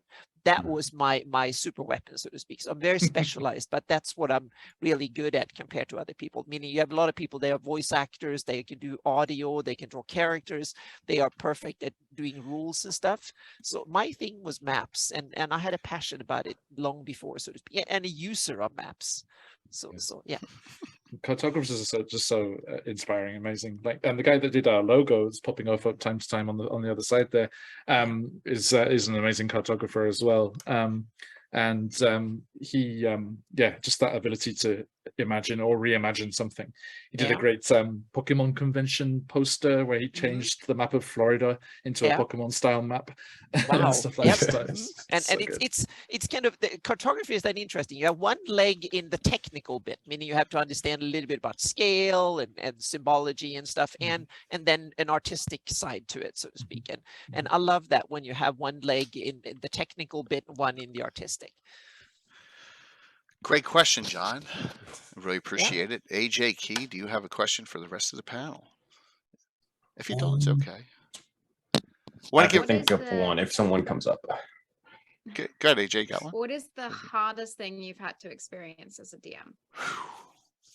Hardest.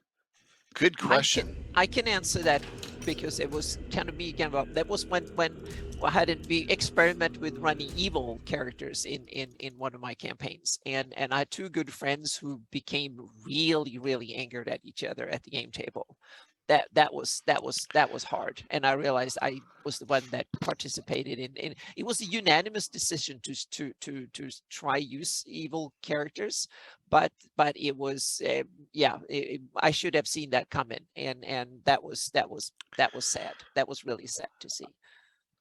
1990, it's early 90s. I had an actual fight. I had another player attack another player. Yeah. This is, remember, I'm in college. It's college, post-college, man. Oh, yeah. But yeah, we had that happen. Yeah.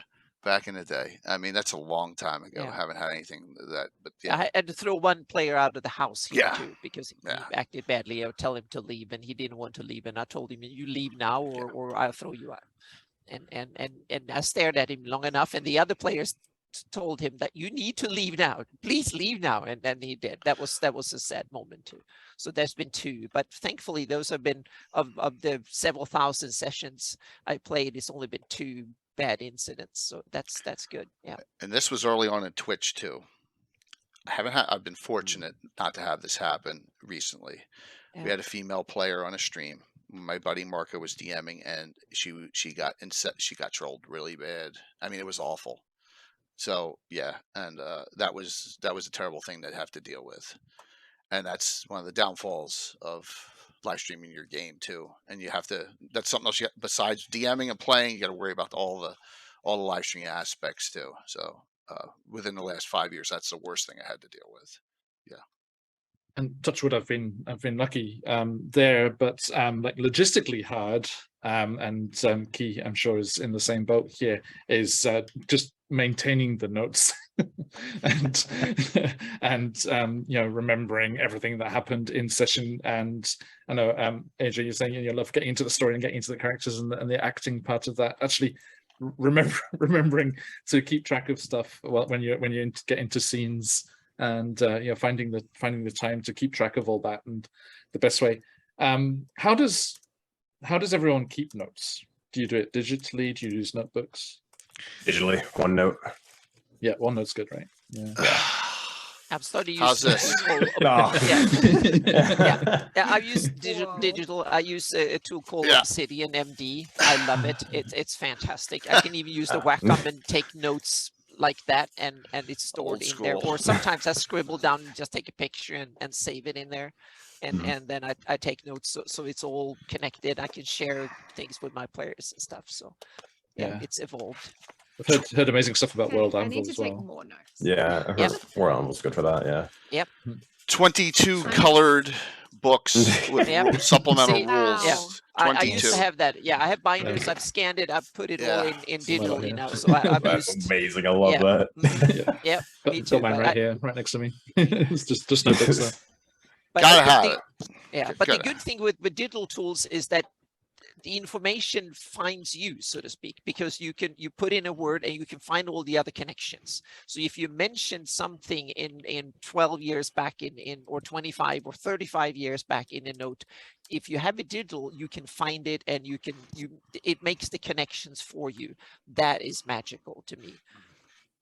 Yeah, something searchable. And it's searched by itself. You can simply say, if I have this, where is this mentioned? And it will pop up automatically. Those kind of connections are fantastic. Yeah, Key, sorry, I changed the question. Sorry. Nah, you're good. So I've been thinking so I guess the hardest moment for me as a DM, or hardest thing I had to do as a DM, I'll try to make it a short story, but basically it was when I was running Tomb of Annihilation a while ago. And this was like, I guess, the first group I really DM'd for that everybody was complete strangers. No one knew each other at all. Everybody, it was an online game, all that sort of stuff, right? And we've been running the game for, I think, 20 so sessions, whatever. And it was at a certain point. I mean, the group was chaotic. I loved it, but there was just something about the party in the group. It was just, they weren't meshing well. It was... players were at odds, all this other stuff. It just wasn't a really good fit, what ended up happening. So it was stressful for me to run as a DM because I could tell that some players weren't really having fun and enjoying themselves. And I mean, that's the point of playing D&D. You're not coming to freaking be angry or sad or anything, right? So I end up talking to them and I'm like, hey guys, I think, I'm not sure, but I'm thinking that it might be time to sort of cancel the campaign. I don't know if anybody's really having fun. And when I said that, take this for as you will, I got a whole bunch of responses like, no, Key, we freaking love the game. We're having so much fun. Like, we are really, really enjoying ourselves. This is awesome. Like, this is like literally my escape or whatever from just real life and all this sort of stuff, right? So I had to sort of come to this thing of like, okay, well, either A, I mean, the game is very, very rough to run in the first place, or B, if I cancel it, I mean, hey, I feel like I'm letting people down, and people are really just trying to roll some dice and have some fun. So I had to sort of make that decision. Now, I mean, I don't know if I recommend this to everybody, but what I ended up doing was I ended up finishing off the campaign because I said, damn it, I'm going to freaking make sure that these individuals, that they're playing D&D for the first time, they're going to get a campaign that actually has a start, a middle, and an end. I'm not going to just sort of cancel it like all the other campaigns. And I mean, yeah, they enjoyed themselves at the end. We were able to make it work for the most part, but I think that was probably one of the hardest things that I've had to sort of like figure out what to do on that or in that situation. Counterpoint there. Sometimes sad can be great. You get really, really good story sadness. Absolutely, story sadness. Absolutely can be good. Definitely. Yeah. Great question there, AJ. Kate, would you like to ask the group a question? So yes, I had a question. It was actually the exact opposite. So it just came up. So it was favorite moment of DMing period, whether it's like you felt triumphant after you got done with the session, or players felt triumphant, whatever it is. But your favorite moment just when you were DMing at all. If no one can come up with anything, I can go. But I want to shoot everybody. See who wants to go first. I have one session that happened not that long ago. That was, I think, one of the most fun moments I've had in almost forever running a game. We had it was a dream sequence. I didn't tell them. They all made save, and one of the players he failed the save. So I simply, okay, he will now be a villain, master villain of the campaign. I don't want to spoil too much. Was going to interject some nightmares for that character. So we played out that nightmare for the next 3 sessions, and the players didn't expect it until the 3rd session, when one of them started to like, this doesn't make sense, and they made an insight roll, and he rolled 20, and I told him the whole thing, and they were all like gaping mouths, and it was like, so this was like, and so that was a triumphant moment. I loved it because the players were like, wow, that was so cool. So they took it so well, so to speak, after 3 sessions, and that was a wild ride, because all of a sudden I didn't have the constraints of the real story. I didn't have to. They could be evil villains everywhere. The world was going haywire, and I could just I literally throw the kitchen sink twice at them, and they were like, oh, and it got worse and worse and worse, and it was going to end with a huge dragon fight and going to eat them. And that's when he realized that must be too bad, so he rolled an insight and rolled 20. That was such a wonderful moment, and the fact that he critted an insight roll was brilliant. We had so much fun doing it. Yeah. So, all right, here we go. I like long-term campaign plot arcs, and I'm gonna say it was late 90s, early 2000s. I finished up one that started 20 years previously, where one of Bill's characters, Bill the Master Crafter's characters, is Clark Necromancer, donned the crown of Ruggiero Blood Moon and became almost Tulsa Doom-like, and tried taking over all of Greyhawk and the entire world. And we ran that after all that time, and he had taken pieces of other characters as they had limbs cut off, and he cloned them all, and they're fighting themselves. It was awesome, and that was before you were even streaming. And it was just, I love the culmination of the long-term campaign plot arc. I probably got 5 or 6 of them brewing underneath the surface going on, because I got to look down the road for when another 15, 20 years, right, John, when I'm 70, 75 or whatever. Like, I better start tying up some ends on that. But yeah, just love the long-term arc, just something that putting it in there, letting it fester a little bit, and then adding a little bit to the story. So yep. It's so good when something like sticks to the landing. Yeah, exactly. Yeah. I have 2. My greatest DMing moment so far was Tuesday night. I don't think awesome. I've ever felt that positive about anything. It was so much fun. And I do the same thing. I set up really, really long plot arcs. I gave them a list of names that they have no idea who those people are. There's about 50 plus names on that list. That's going to keep them occupied for a decent amount of time.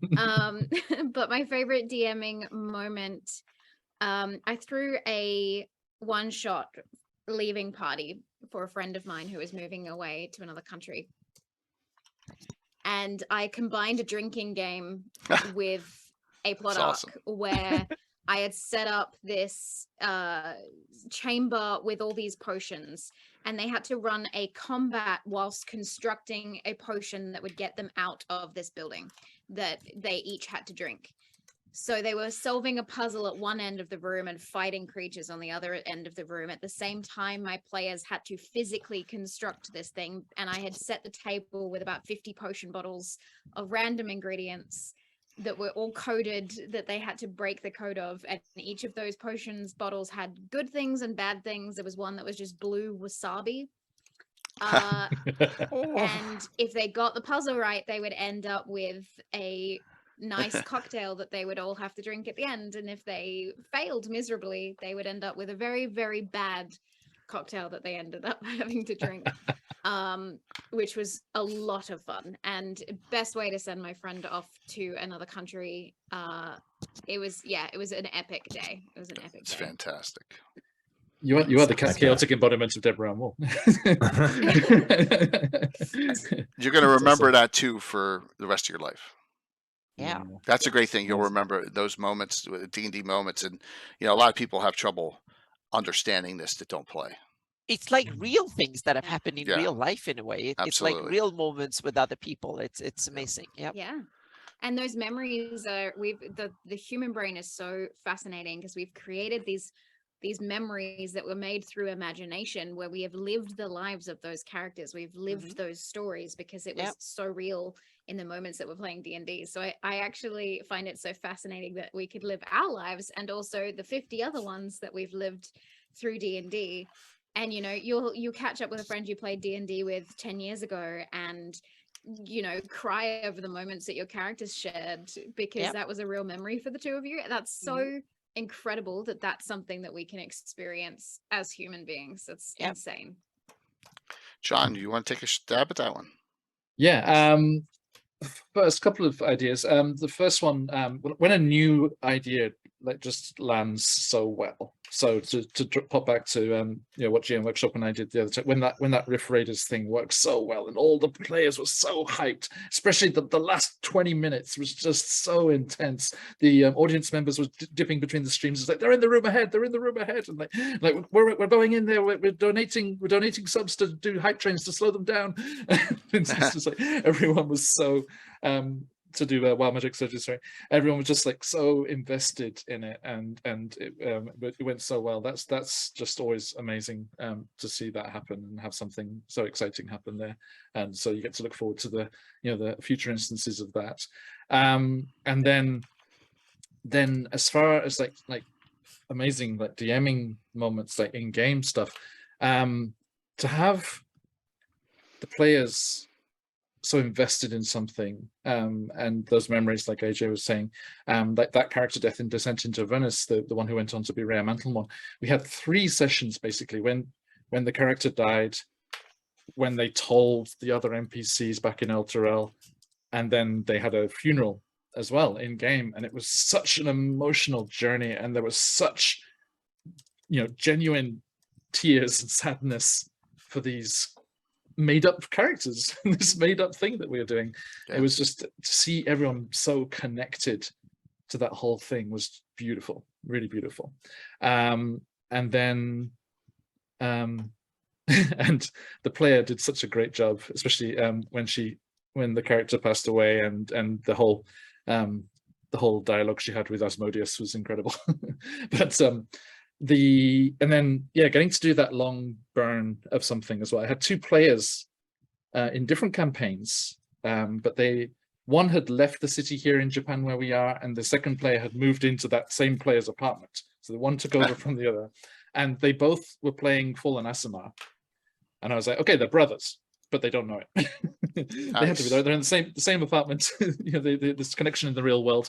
So they're brothers in the game as well. And then they had so they had an angelic mother and a devil father, and the mother was captured, and during the day she was able to manifest and see one of them, and during the night she was able to manifest and see the other, and then at that time she was unaware of the other one. She was only aware of one of them at one time. Wow. And then as they did heroic deeds, as they became stronger, she became stronger and started being able to project herself into the world.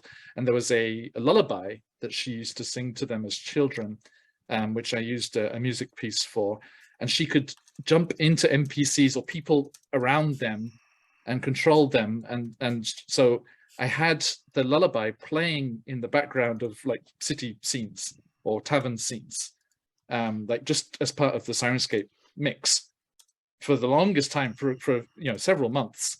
And then players started going, there's that damn music again, what is that? And they actually started cottoning on that there was this recurring thing. And then finally they were like on a ship, and like one of the crew on the ship started singing, and like, what's that? And they were like chasing after them. The person panicked and like ran, and then they finally got to realize what that entire story was, and yeah, again playing that huge long story arc over a couple of campaigns is nothing so better than that. I'm telling you, so good. Always implant those. It can be just little things, and they grow on their own, which is really cool.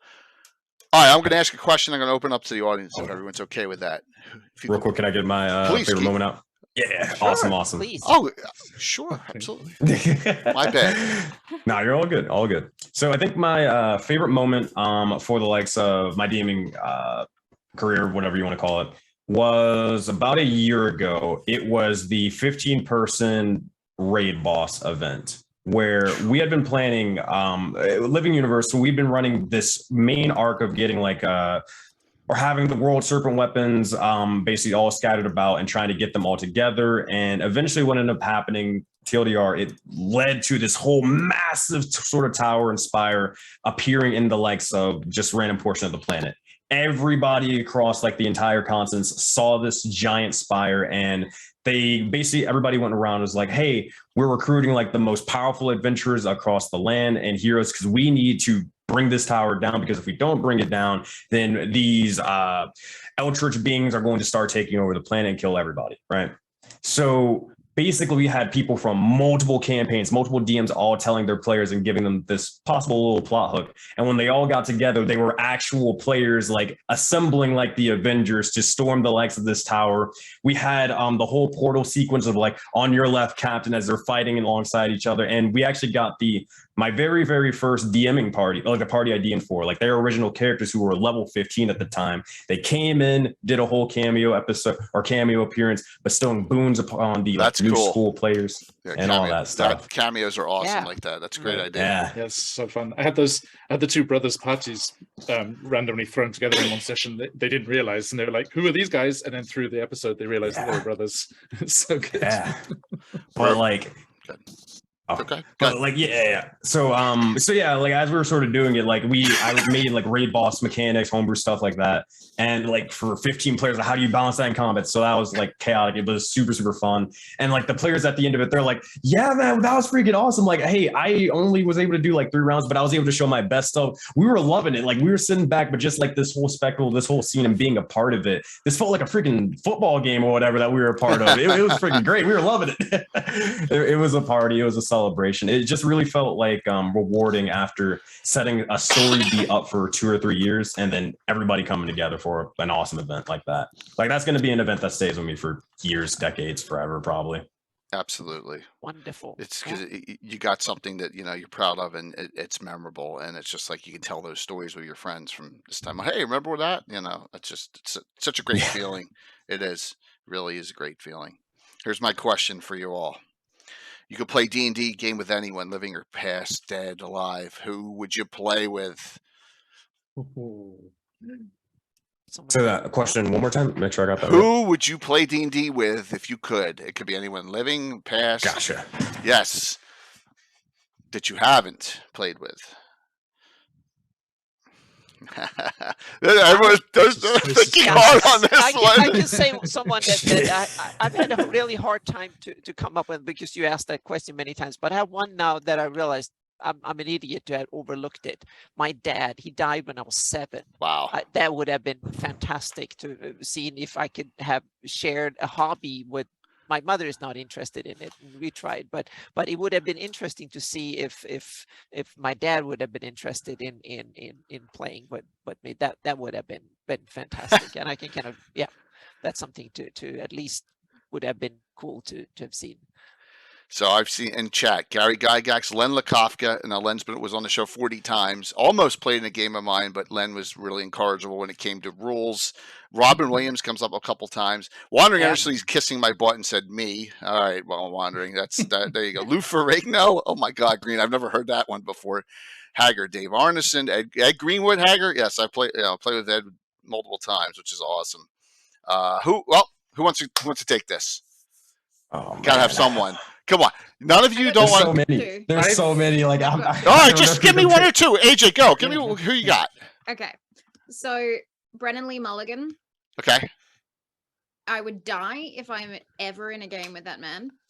And the second answer, actually similar to yours as well, is my parents have actually gotten super involved in my channel recently in the last 2 months, because they've helped me construct the set and have realized that this is a bigger deal than they thought. So much so that they tuned in on Tuesday and created their own Twitch account called Mama Papa Winters. That's awesome. They are obsessed, which I am adoring, because we've never had this sort of relationship where they're that invested in the nerdy thing I'm doing on the internet.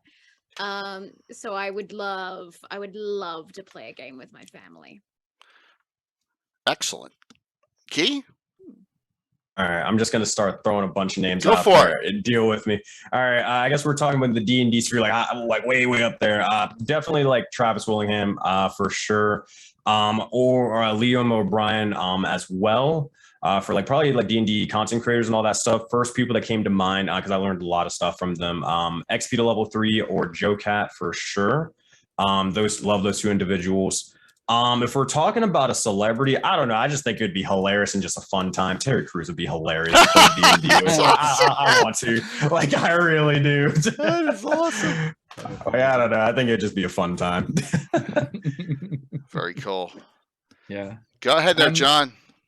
Well, I've actually been quite lucky in a few charity events that we've done to have some amazing people come and play with us. This has been awesome. Like my first ever campaign that I DM'd was Waterdeep Dragon House. So to have Joey Hake on the stream was nervous for me, but absolutely wonderful. I'll second Brandon Lee Mulligan because it would just be absolutely incredible. Sorry, AJ, steal on there. But I think just as far as like Super Senpai, like influences, Mr. Perkins would be rather fabulous to meet and play with. That would be amazing. And then just for the creativity and the joy that I've gotten out of the setting, Keith Baker would be amazing. Oh, the Eberron, all the Eberron stuff. Fantastic. So everyone, go ahead, Keith. I do want to throw another name Go out for there it, please. in the chat. Yeah, Xavier Woods. I'm a huge WWE fan. Like, I've been into WWE for decades at this point. Oh my gosh, if I could play a D&D game with him, holy crap, I'd lose my mind. I wouldn't even know what to do with myself. That'd be ridiculous. I like GM workshops in there. So Terry Pratchett would have been amazing. Yeah. So I've been fortunate with all the special guests I've had, and I've reached out and had a couple actors. I've had Todd Stashwick and Mark Muir on so far, but mine is a little strange. I grew up, in the 90s on Buffy, and I want the badass of Buffy. I want James Marsters, Spike himself on, if you remember. And I'm almost there. I've gotten a contact initial, so I'm working on it. I just want to have Spike play in my game. I mean, that's that would be just a cool thing. And then in the D&D community, believe it or not, I've never had Dave Walters. Yeah, you like that, darling? I know you do. I got to get up and I got to invite Dave Walters into a game. That would be. I have not had him on yet. I'd love to play with him. So, yeah. And there's some great. Vin Diesel would be cool too. Vin Diesel would be really cool to have him as well. Thanks for those answers. Audience questions, please. Let's see. Vincent Price, Mikey. That's a funny one. That's hysterical. Does the audience have any questions? If not, I can go with some more. But if you have some questions, please let me know. For the wonderful group. I hope you're all enjoying this discussion. I think we're really some fantastic responses and discussion so far. And of course, now the audience goes quiet, Yep. And it's just like Raul Julia. Wow. Christopher Lee would be awesome. Christopher Lee. I agree, Valmoku. That's a great one. Wow. I want to bring Christopher Lee here to Ravenloft. It'll be amazing. Oh man, he was the vampire hunter back in the day. Before he was the man with the golden gun. Before he was Dooku. Before he was Saruman. Oh my gosh. What a great one. That Morgan Freeman's a good one. BB. That's a great one too. Yeah, that'd be good. Yeah, that's a good idea. Yeah, Gabriel. It's so nice to like. Wait, what? No, go ahead, John. Keep going. Keep going, please. Just say, yeah, to double down on what you were saying. It's so nice to have the chance to talk with everyone. Like I said, Key and I are on the same stream team, but we've never had the chance to talk. We've been trying, but it's just like it never works out scheduling wise. Time zones. And AJ, like we've had the pleasure. I've had the pleasure of playing with several times, but it's always that short, like 10 minutes before stream, and then in character the whole time, and then okay, now I gotta go and teach kids. Bye. So it's so nice just to hang out. Yeah, Mandy, I missed who you said, and of course, I want to have you play with you. I do. I play with you on, All right, we got a little special surprise guest coming in who's going to ask a question, and he's not going to fight with Anna. So, all right, it's going to move the and he's dressed too, and he's got a lot of real weapons in the background. We got the ever mysterious Tim joining us. Yes. Well, I like to dress up for special occasions. Yes, absolutely. So Tim, I know you have a question for the group, and welcome, Tim. I've known Tim since he was 11. I was 12, so that's how long ago it's been. Yes. So, go ahead, Tim. Ask your question. It's been more decades than we want to say. Do you prefer a high magic campaign or a low magic campaign as far as, As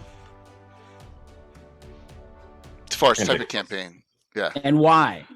Yep. It's a good question. Why? I think can answer that.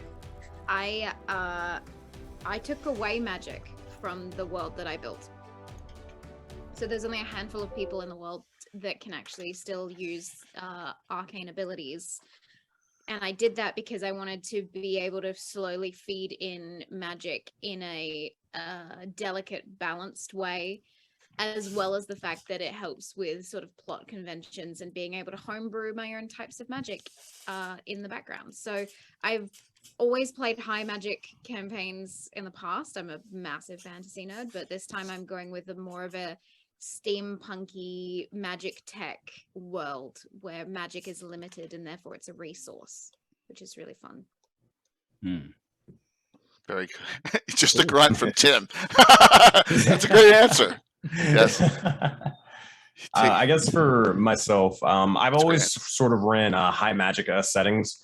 I think the reason why is because most of the time when people play D&D, they want to feel awesome. They want to be able to cast that fireball. They want to be able to freeze over the likes of an entire army and all that sort of stuff. And high magic settings, most of the time, they typically lean to being able to do those type of things eventually. So making my players feel awesome through those sort of means and methods, that's kind of always been my deal. I'm not opposed to running low magic. It's just kind of what it's always been.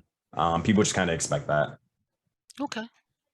And yep, I'm gonna make it 3 for 3. I love high magic as well, just because it's one of the key fantastical things in this fantasy game for me.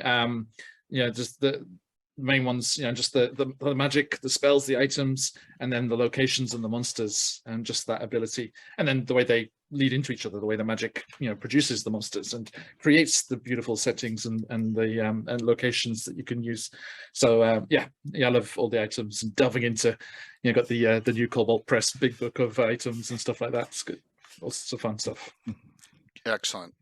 For me, it's a little bit of both. I definitely want magic to be as powerful, even more powerful than level 9, so to speak. So in that sense, my campaign is more magical than standard, but it's rarer.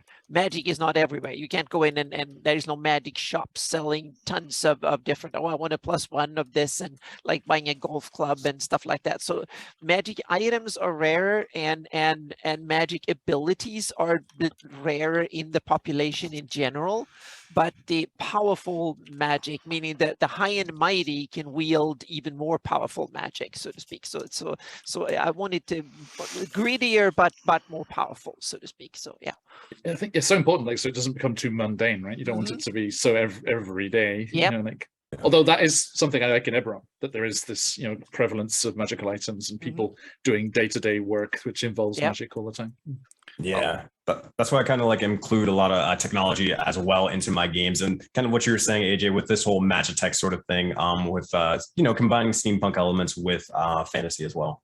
Yeah. So meaning I did one rare kind of exception to it when there in Real Devin campaign there was some nifty gnomes that were really smart and come up with the idea they knew cold spells, so they had started an ice cream shop and they had a cold room, so to speak, and where they stored the ice cream, and that was kind of one of the rare little exceptions. So people stood around 2 blocks around, then they wonder what the heck the queue is for, and they say, oh, that's where they have the frozen cream and stuff, and the players were like, what is that? Why do you care? And then they took a little while before they realized it's an ice cream shop. So yeah.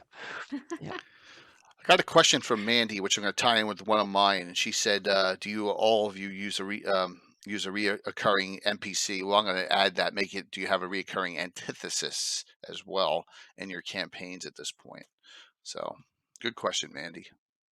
Yep. I have NPCs that people ask me to voice constantly from previous campaigns and games that I've played. Nice. I guess they are reoccurring in the sense that anytime I'm just streaming, I'll get someone in chat going, do this person or be this voice. But this is a new campaign that I'm playing, so I don't know where the reoccurring NPCs are going to be yet. It depends on what my players do. Okay. Yeah, because your campaign's so new. I mean, I can understand that you know, Yeah. Which is fantastic. Fresh out of the gate. John, Key? Oh, God. Yeah. John, you want to go? Yeah, I have my most famous one. He was my first ever online character. I played on the Greyhawk channel, which was my first streamed game ever.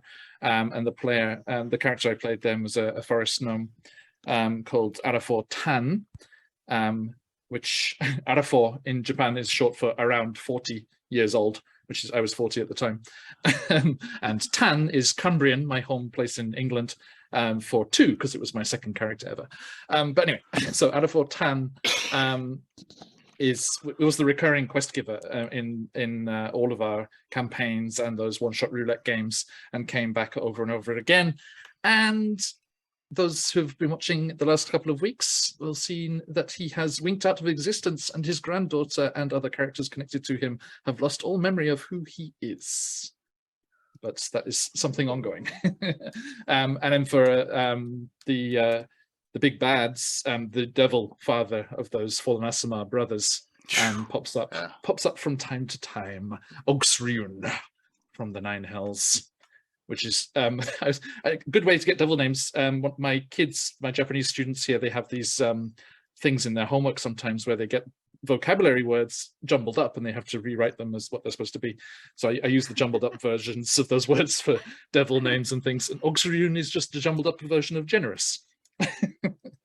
So there you go. Good, Keith. That's awesome. So reoccurring NPCs, one that came to mind was this individual named the Sewer King. And he is basically an NPC that basically whenever an adventuring party and any game that I run, whenever they go into the sewers, they always run into him. He's basically this giant Otoyug creature. They're basically trash monsters.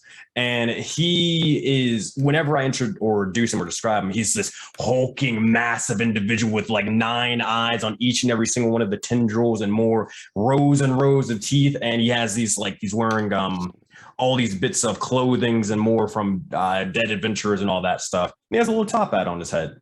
So whenever I describe him, they're like, holy crap, oh God, we're going to die. I'm going to Eldritch Blast him. And then he's just the nicest shopkeeper that you could possibly ever meet. All he's doing is he's trying to keep the sewers clean, man. And he just gives out magic items and other stuff to get you guys on your way and get the heck out of the sewers, because adventurers, they like to leave a lot of dead bodies from rats, from bandits and all that stuff in there. And he doesn't want to deal with that. He's just trying to keep the sewers clean.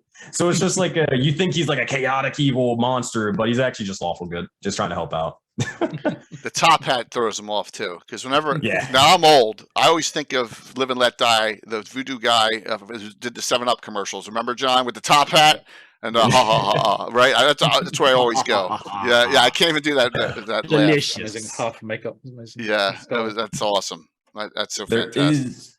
There's one other NPC. So recurring villains, it took me a while to think about this, but yeah, there are these ridiculous guys. So since the very first time I ever DM'd, I had these like zombies or whatever, and I looked at their stat block for 5e for the first time, and it said slam I'm like, okay, well, what? I guess he suplexes you or he picks you up and choke slams you like a WWE or something like that.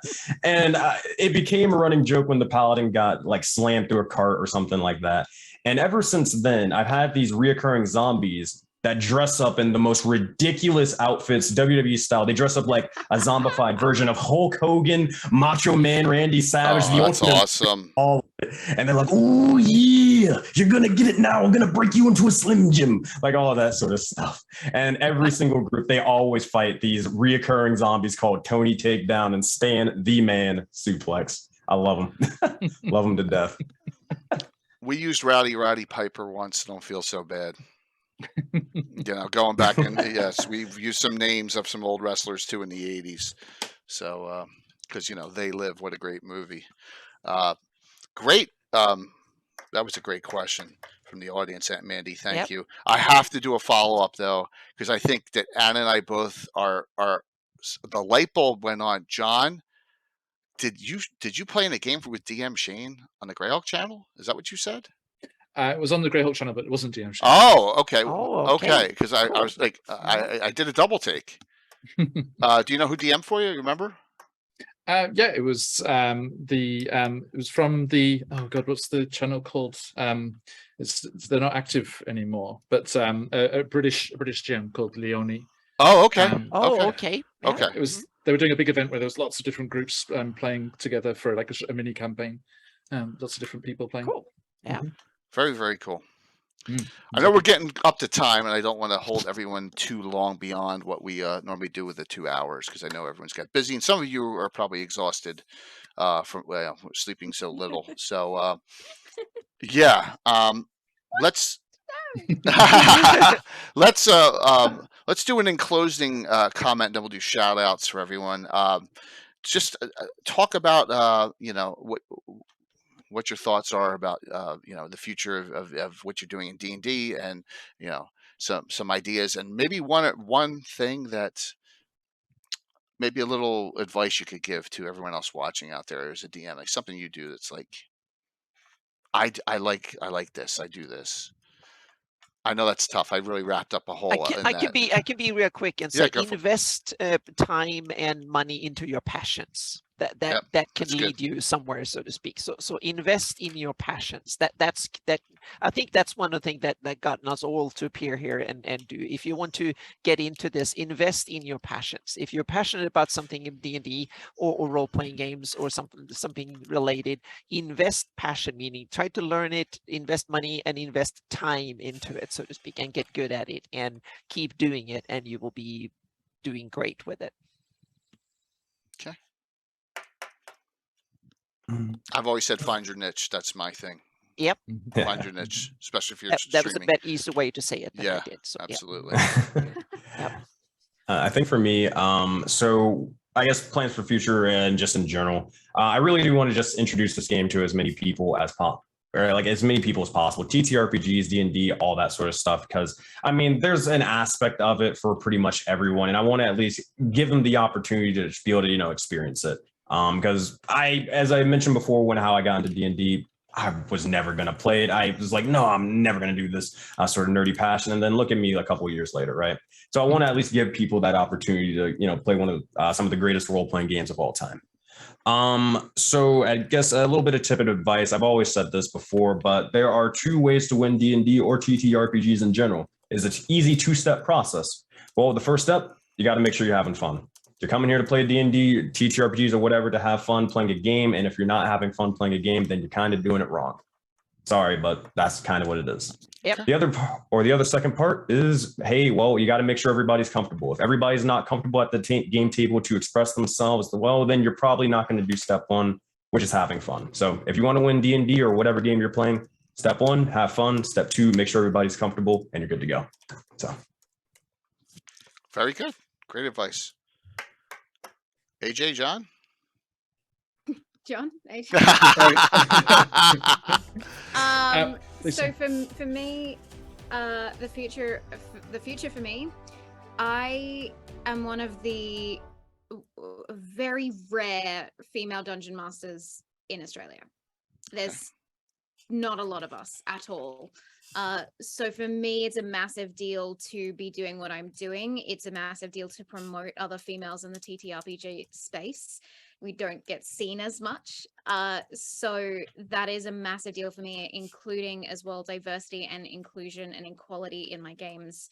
We have a very diverse cast, and we're all part of the LGBTQIA+ community as well, as having people from different cultures and backgrounds and genders. And that's really important that we get other people's stories told as well, I think. So it's a big avenue that I want to strive to promote with other people. And my biggest piece of advice is don't let anyone tell you you can't do something. That is your choice to do it. Yep. Yeah, absolutely. Great advice, John. For me, for the future, it's just to hopefully, carry on doing what we're doing. I would like, and this is something I kind of started dipping my toes into with AJ last year, is just to run these shorter campaigns and have this ability to have more cooperation and collaboration with other creators in the space.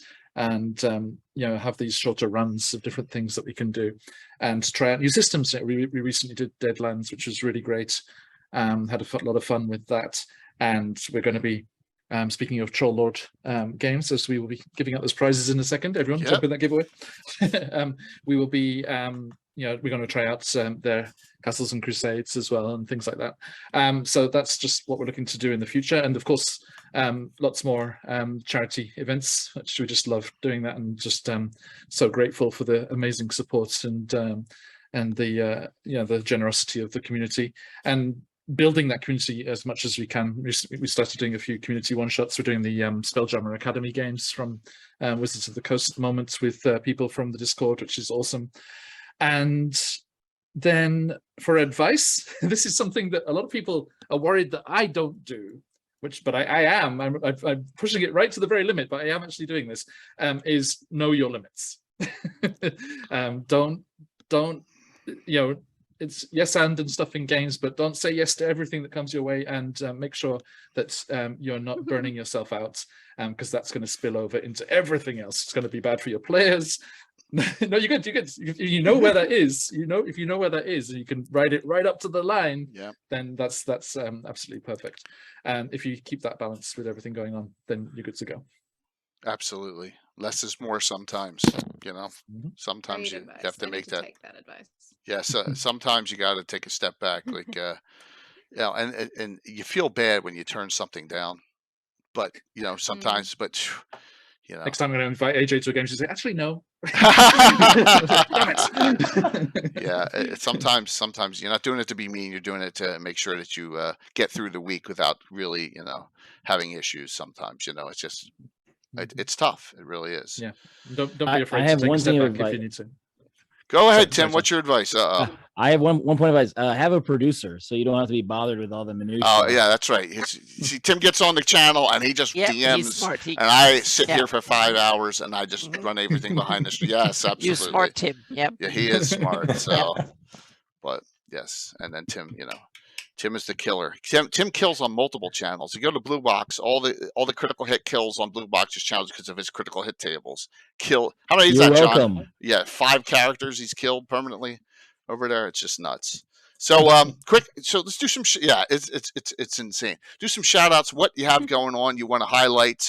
AJ, why don't you go first on that, because I'm assuming you have 2 days, right? You have another great stream coming. Yes. So tomorrow night, over on Winter's Tales, we stream the Chronicles of Eowyn every Tuesday night, 8 p.m. AWST. So that's 8 a.m. EDT at the moment. Okay. We are on episode 2 tomorrow, from a completely homebrew world with a female DM, a diverse cast, and a amnesia plotline in the first ever D&D studio in Australia. So if you're keen on any of those things, come join us tomorrow to see what it's like. Well, I'll say this: that time slot's good. Tuesday at 8 o'clock. I mean, there's a nice gap there for getting a whole bunch of viewers, which is really, really good. You got some really, it was really. I was driving and working, and I caught maybe 5 minutes of it. Because out in the road, right? So, but yeah, it really looks fantastic. Plus, do you backlog everything to YouTube as well? The vids? Yes, so the first episode came out on YouTube a couple of days ago. They're going to come out on the Friday following the episode. So people all over the world who can't tune in live, you can catch the VOD or you can catch it on YouTube as well. We also have an after chat on our Patreon if you're interested in learning more from the characters or hearing theories. We got all sorts of stuff going on over here at Winter's Tales. And then we do world building streams on Wednesdays. Excellent. Well, I really appreciate you coming on. Hopefully you had fun. I did. It was amazing. Thank you so much for having me. Our pleasure. I love listening to other DMs and other world builders talk about the stuff that they do. I think it's always inspiring to be able to like have these conversations with all different types of people from different backgrounds, different countries, all sharing their perspectives and their type of storytelling. I mean, that can't not be a positive thing. Absolutely. And if you get one little tidbit of information, wow, that's a great idea. And that's why we love sharing ideas and information between. And plus, it's good to build everyone's communities up. That's it. Because we're not video game streamers. You know what I'm saying? Yeah. There's a big drop off between Critical Role and the next. I mean, it's just way down there. So, absolutely. Key, what would you love to shout out here? What's going on? So tomorrow we're going to be live, I believe, twice. We're going to be doing a DM Hangout stream where we basically help everybody kind of just overall improve at D&D, DMing and just answer and ask questions that we're all hanging out and having a great time. Later that night, we're also going to be having a D&D session with an all-black cast, multiple varying individuals from all walks of life, all playing D&D in a fantastic way and just having a great time, rolling some dice and getting into some shenanigans. Further down in the week, we're going to be celebrating our little 2,000 follower special over on Twitch channel. It's going to be a 12-hour massive event of just wackiness and chaos. We're going to be playing basketball in D&D. We're going to be having Phoenix Wright debates. We're going to even have the Project Aurora Grammy Awards. We're spoofing all that sort of stuff. It's going to be fun. It's going to be stupid. It's going to be great. So I guess if you want to look into that, follow me over on twitch.tv/sensei_suplex. You can find me at YouTube. Sensei Suplex, all that stuff. It's going to be a great time, so do not miss out. Absolutely. Please, everyone, I've been relinking everyone's YouTubes and Twitches. Please follow everyone who's been kind enough to come on tonight. Absolutely. Keith, thanks for coming on. Thank you so much for having me. It's been a great time. I had a lot of fun, especially, again, hearing from everybody. Very, very cool. Really appreciate it. John.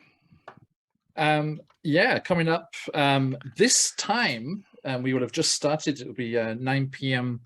Eastern start in 2 weeks. So that'll be August 21st over your way, 22nd over here. If that's where you are in the world, we'll be starting this brand new campaign, very diverse cast. And we're honored to have the project lead for the Uncaged Anthologies series, recent Emmy award-winning Uncaged Anthologies. Jess is joining us for that. And then we have our other various games and campaigns going. Do not worry, if you've missed the start of the campaign, they're always really easy to jump into and enjoy what's going on regardless. And in the fall, you can catch us doing some exciting things over at Virtual Greyhawk Convention. We'll be running a game there, which I cannot wait to do. And we have our next charity event coming up later in the fall, which is going to be for FIG, the Foundation for Inclusivity in Gaming, which is a great organization rising up marginalized creators and helping them create their own products and giving them the funding to do so and get it onto the DMs Guild. And then all of the proceeds from sales go to the creator. And our stream team buddy Kyle from Play Nerd Allies is in charge of that. And we will be helping them raise some funds to continue doing the good work that they do later on in the year. I'll talk a little bit about Virtual Greyhawk Con. I think you're kicking off the con, I believe, that Friday morning. No pressure. Yeah. And I will have that stream schedule coming out shortly because I got a couple slots to fill. I was saying we were looking at the map of Greyhawk before the Dreadwood came swinging on by there. Yes, absolutely. To the Dreadwood and all of the exciting things. Yes. Granny Nightshade might be popping up a little. Watch out, my pretties. That's awesome. Tim, what do we got? Yes. When are you DMing again on the channel? I'm not sure the exact date, but we have the Underdogs is cooking. Yes. There's going to be some big changes that they're not aware of yet. The Underdogs are my barbarian campaign and the Rovers of the Barons and Greyhawk. All barbarians all the time. And then, of course, pending availability of all the players for the Dark Hand. Last adventure was Between a Rock and a Hard Place. Yeah, it was. The next one is Dark Hand in a Hard Place. Is that all with a K or without a K? There's no between anymore. Now we're screwed. Well, the Rock was an ROC because one of them has the Rock as a minion, and they freed it, but then they got captured. So that's where they're starting off next time. That was the hardest thing of railroading I've experienced. Hey. One of the players was like, "We should stop doing this. We should stop doing this. We should stop doing this." And the other one had this bloodlust. Anna had the greatest bloodlust I've ever seen a player have. That was fun. And that drove him right on into. Yep. My character screwed it up for the whole party. Yep. And another. Yeah. I'm going to accidentally hit a button, but I'm not going to show the whole thing. Just note this is Tim. I'm not going to show him removing his tongue or whatever, but I will stop. I will stop this real quick here. There's. You can No. There we go. That's Tim. That's Tim. I'm not gonna have him. The mongrels of the putrid tongue removing the tongue there. You just it's so well hinted at. Yeah. Note that Tim Duncan Josley, the Cromulent, the announcer for the Grand Joust of Altamira, will be back during the main event at Virtual Con as well, where we have 16 competitors vying for the title of champion of the Grand Joust. So, and Tim is such a great announcer at that, and that's a little. He has a whole bunch of extra sponsors for his commercials this time. So. That's very good. I'm looking forward to that coming up that first weekend in October. Tim, thanks for hopping on there too. I really appreciate it. Anna, they're running. Take care of something. All right, sounds good. Talk to you soon, man. I'll see you. Anna, what we got Thanks going? Everyone. It was great listening. Yep. It's me. Yeah. Thank you, Tim. Yeah. So they didn't. We had to cancel, or John had to cancel Blue Box show last week, or this week. So now we're going to try the upcoming week on Wednesday for me to be on the Blue Box, and we talk about campaign planning and 0 level characters and stuff like that. So that will be fun. So please stop by before Ladies and Lore so that will be an afternoon, and I hope that we have the air conditioning fixed by then, because otherwise it will be kind of bad. Yeah, I can tell everybody it's 105 degrees out, and my little weather app here has like California. a red triangle on it, and I've had confused something. I don't know, it's like 92 degrees in here or something, but it's okay. I'm going to turn off the computers, and then it will be good at night, so to speak, and I can go to bed a little bit. But hopefully, if that all gets better, I will start working on. There will be more heraldry, and there will be the full heraldry companion will come out to all my patrons. That will be the 598 map. There will be either a new preview, or if I haven't heard anything more, I can probably wrap it up, and that will be the final version of the 598 map, the 2022 edition of the map. And there will be more stuff. I've done way more for my Shieldlands campaign in the form of mapping. That area is expanding. It's over 1,000 square miles at porta potty scale, meaning each pixel is 5 feet. It's insane. So that's been my warm up for the Altamira map. So there is more coming of that. But right now I'm kind of in a bind. I can't run the computers during the day more, so I work at night. So I'm going to start working at night instead for a couple of days until it's fixed. So yeah. Well, Anna, thanks. I'll go through this real quick, everyone. So Virtual GrowCon, I'm going to hit the shout out here.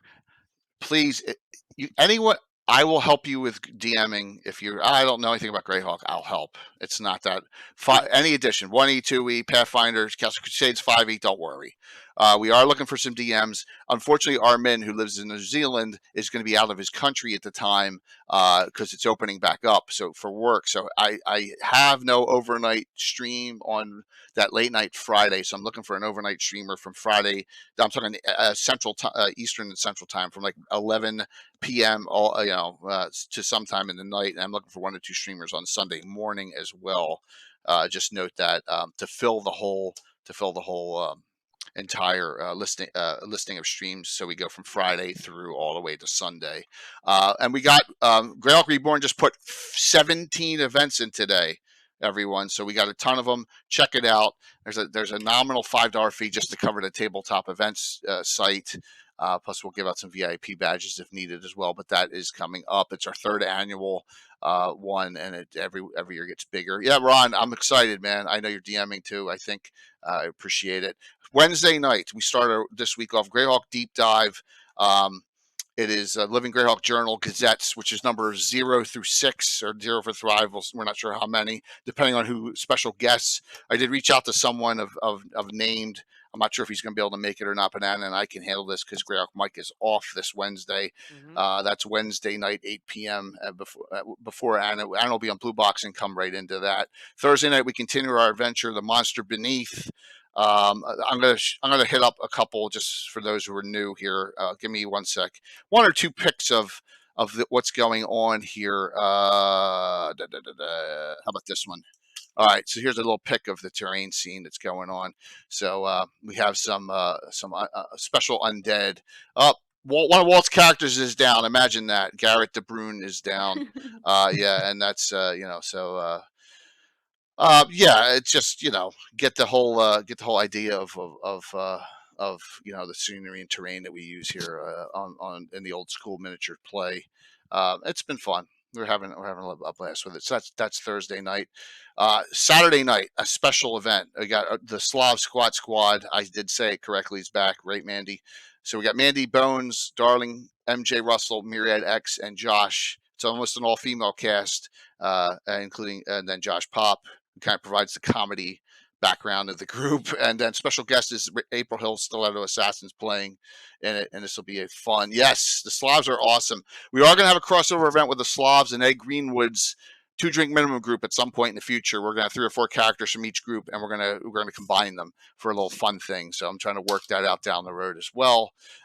Next Sunday, barring a special guest, we're going to do the Wall of Fame deep dive. We'll talk about the Egg of the Phoenix adventure and Tomb of the Lizard King from my Wall of Fame of all the adventures we have on that wall that were great old school.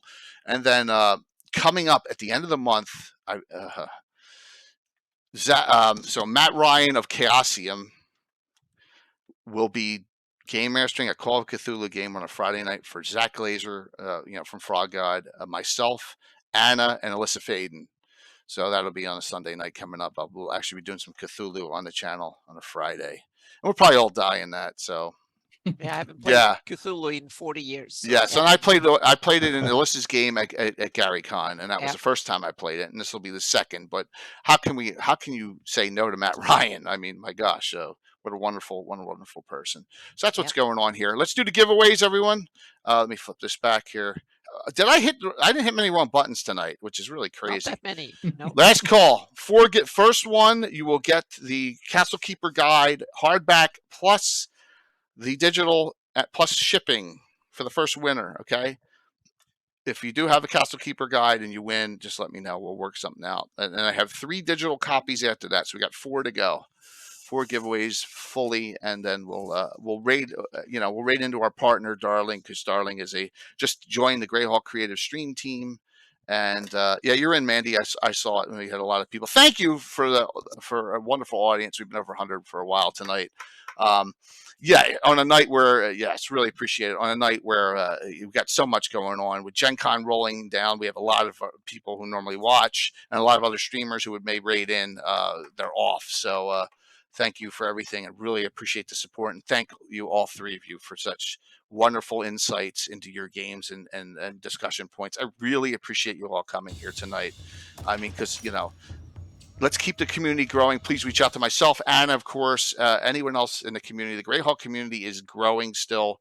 I'm going to hit up with the Cannon Fire Discord and then my virtual GreyhawkCon Discords. And the GreyhawkCon one really gets active as the con approaches more. We got some other things going there, including a Lengla Kafka archive to archive his great work there. Oh, thank you, Shattered Saint. Thank you, John at Blue Box, for that really nice cheer, and really appreciate it. Yep. All right, let me hit this up here. I'm going to hit something wrong. So half the time I accidentally close out the Streamlabs thing, and then everyone's got to re-enter anyway. So here we go. All right, we're closed. Here we go. Rob Phantom. Man, Rob. Phantom, New Jersey. Rob, do you have a Castle Keeper guide? I mean, Rob plays Castles and Crusades only. So, all right. All right. I will allow that. So Rob is kind enough, right, Mandy, he's going to give it to you. I'm going to let it because Rob is such a big community supporter of us in Blue Box, and he has his own stream, so I'm going to allow that. So very nice, Rob. George, Lexfire, winner of a digital. Balfrin, winner of a digital. And Dark Elf Twilight, winner of a digital. As long as I can at least I can either Discord it to you, email it to you, or even whisper those codes for Troller Game Store right here. These are all easy to give away. So thank you all for that. And let's raid into Darling. And any last things you want to say? Besides, I want to say thanks one more time. Yeah, likewise. Yeah, absolute pleasure. Thank you. Thank you so much. Let's keep in touch, please. Let's, like I said, if you want to participate in the con, it is a great way to meet a lot more people. It's all virtual. On a stream, if you want to stream your content, that's fine. You just have to have a minimum of 2 open signups from the community. But trust me, everyone in the community is cool too. It's a great community. The people here are really, they want to see it succeed. We want to see all streamers succeed, bring everyone up, and that's how we all become more and more successful. Hey, Big Mac, thanks a lot for everything. All right, I'm gonna hit the wrong button now, probably. Everyone have a great night. We'll see you in a couple nights, and please watch everyone stream here. And make sure you follow everyone. One more time, please follow them. Now I hit the raid. Yep. Right. Yeah. Yeah. What? Yeah. Yep. Oh, yes, I mean. Good? I was just going to say, it was just a dumb joke. Go for it. Go for it. Let's see. There's Darling. Going with over 100. That'd be awesome. Especially the last day of Gen Con. Yeah. Absolutely. With a couple nice raids in. Yeah. 90. We'll take 90. 5, 4, 3, 2, 1. I hope everyone has a great one. We'll see you soon. Thank you. Awesome. Make sure the raid went. Yeah. Darling's been cranking, by the way. Darling is really cranking out great content. Really good content. Yep. She's been fantastic. Because she does a lot of crafting streams on her as well as D&D. So, all right, let me end this up here.